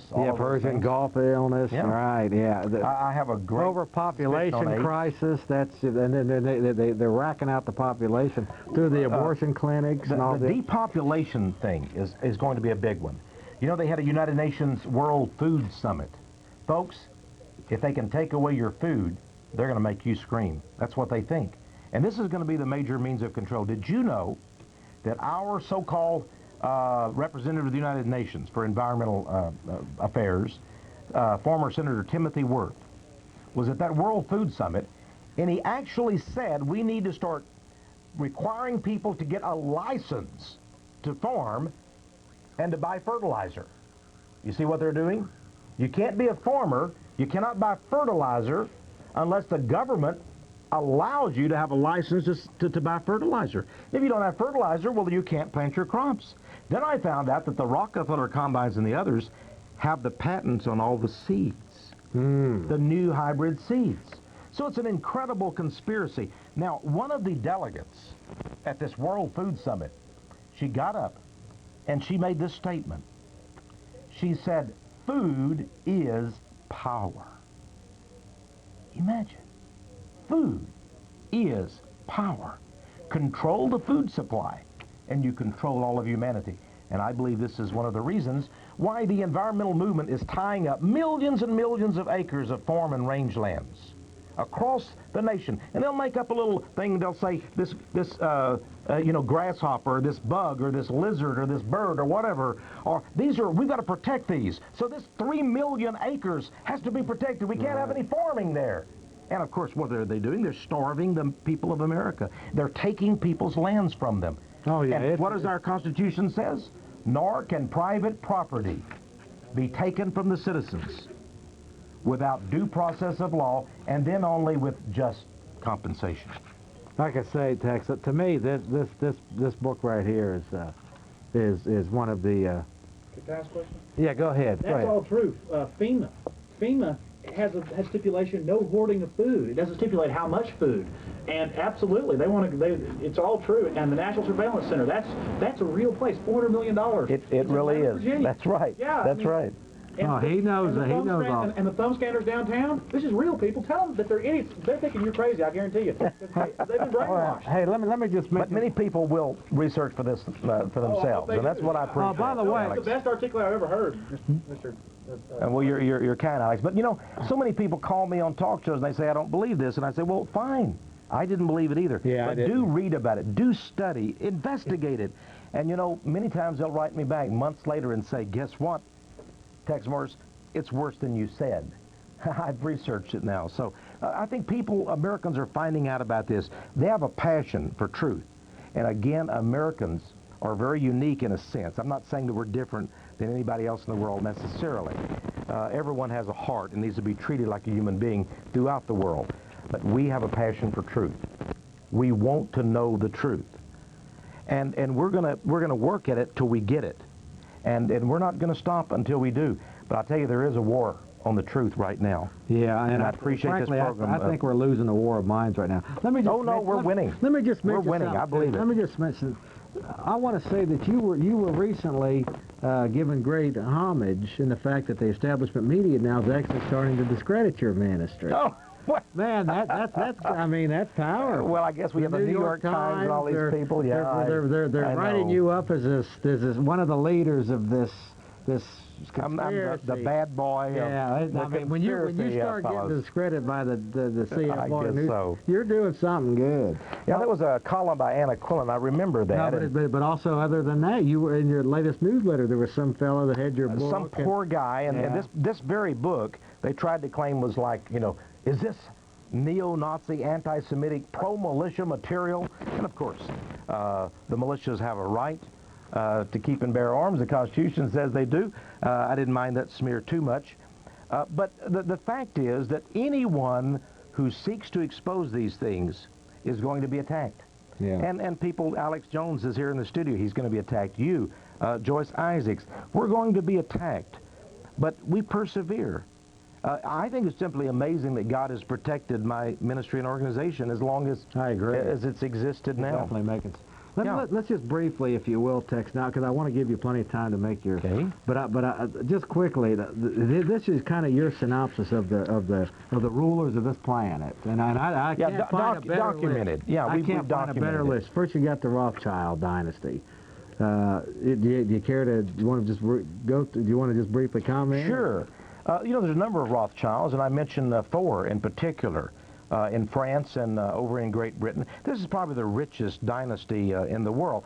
And they own, I don't think they own billions, they own trillions, but it's connected in interlocking directorates of various corporations. And everything. Yeah, and they control South Africa, Great Britain, France. They're involved in a number of secret societies and so forth. The Rockefellers? Oh, the Rockefellers. David Rockefeller Sr. He's the rising man, of course, is David Rockefeller Jr. And they own the Chase Manhattan Bank Combine, as well as a number of other banking groups and organizations. Yeah, very powerful, especially in the political realm. Rothschild's more so behind the scenes, but here in America, the Rockefellers, you know, Senator J. Rockefeller, this last summer, Bill Clinton was invited to a sprawling mansion up in the Tetons somewhere, where they ate, I think it was called buffalo barley soup. He and Hillary with the Rockefellers. Now, I've never eaten buffalo barley soup. Sounds like something that the cowboys, you know, sort of throw away on the range somewhere. I don't know what this buffalo barley soup is, but I can tell you this much. They don't just drink or eat buffalo barley soup.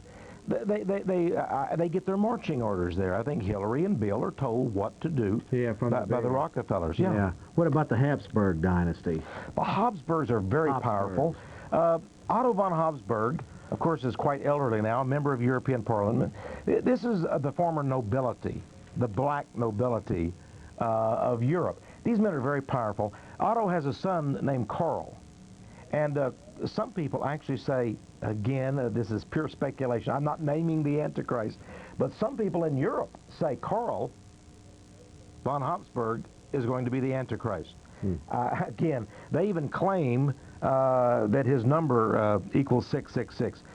I would simply say that the Habsburgs are powerful.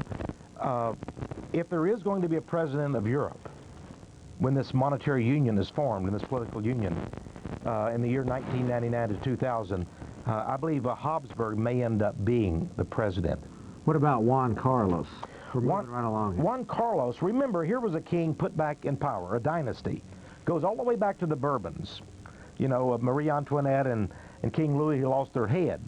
Juan Carlos is also a member of this black nobility and these P2 type Masonic groups in Europe. Big money there. Dictator Francisco Franco put him back in power. When has it been that a military dictator puts a king back in power? Here's a picture. Is the case Can we get a Spain. picture of this real quick? Well, we've got several good ones here, but here's a good one of Juan Carlos with Clinton. And here it is again. See, it's the same old. Now he is the what's his exact? Yeah, he's king of Spain, and he's more than just a ceremonial title. More than, let's say, a Prince Charles type. He is actually the head of power in Spain. Of course, there's a prime minister, but he can run things when he wants. Edgar Bronfman. Yeah, the whiskey titan, let's just call him, Edgar Bronfman. Many people claim that he's part of sort of the Jewish mafia. There's the Italian mafia, the Russian mafia, and there's the Jewish Congress, mafia. Right? The World Jewish Congress, yeah, which I wouldn't call a mafia in itself. And it may have some very worthy goals. But Bronfman certainly is one of the men behind Clinton, let's just say.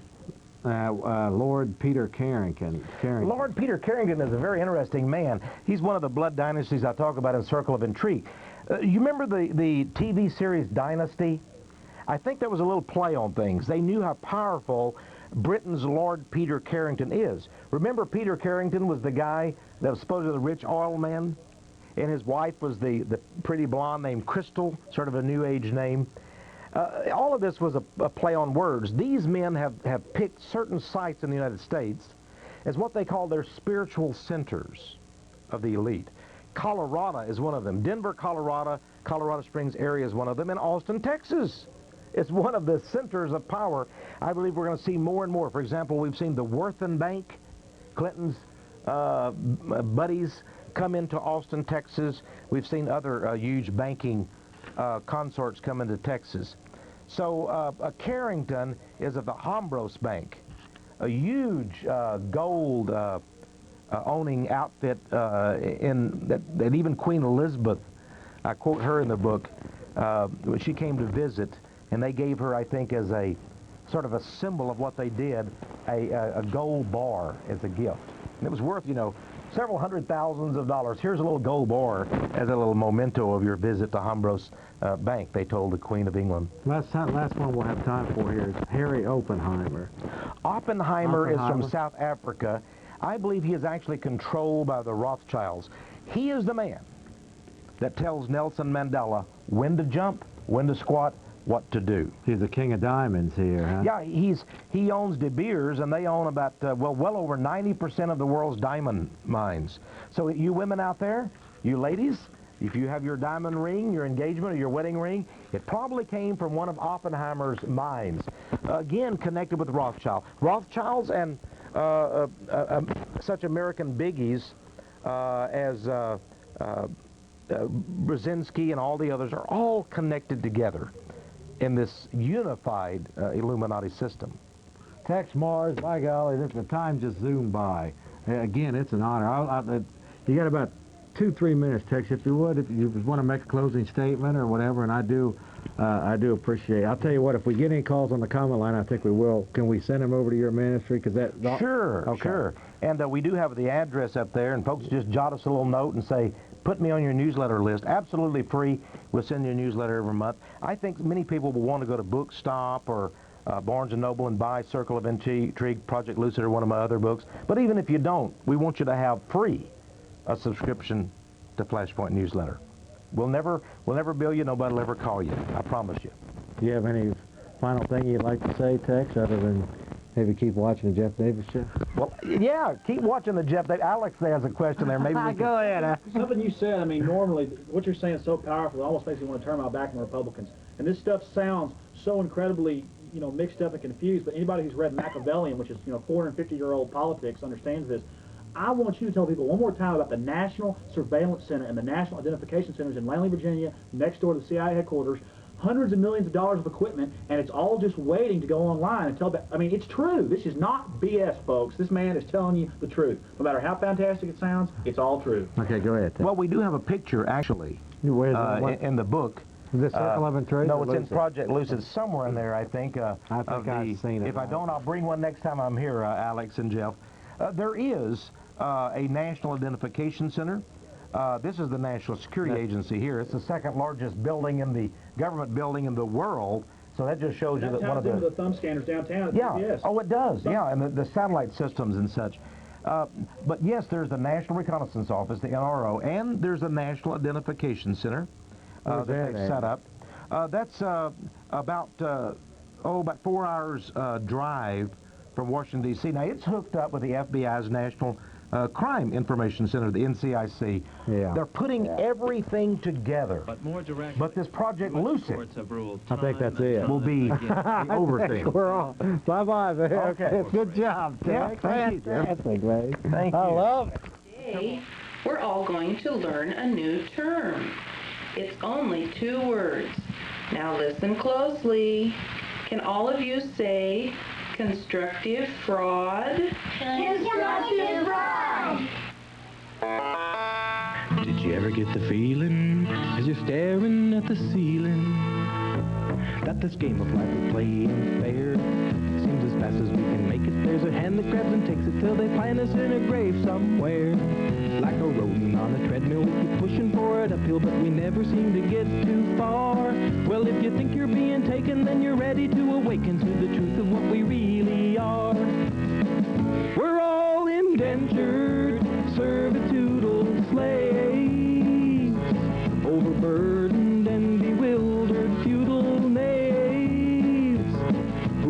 lost our sole posterity through ignorance and apathy, and now we're being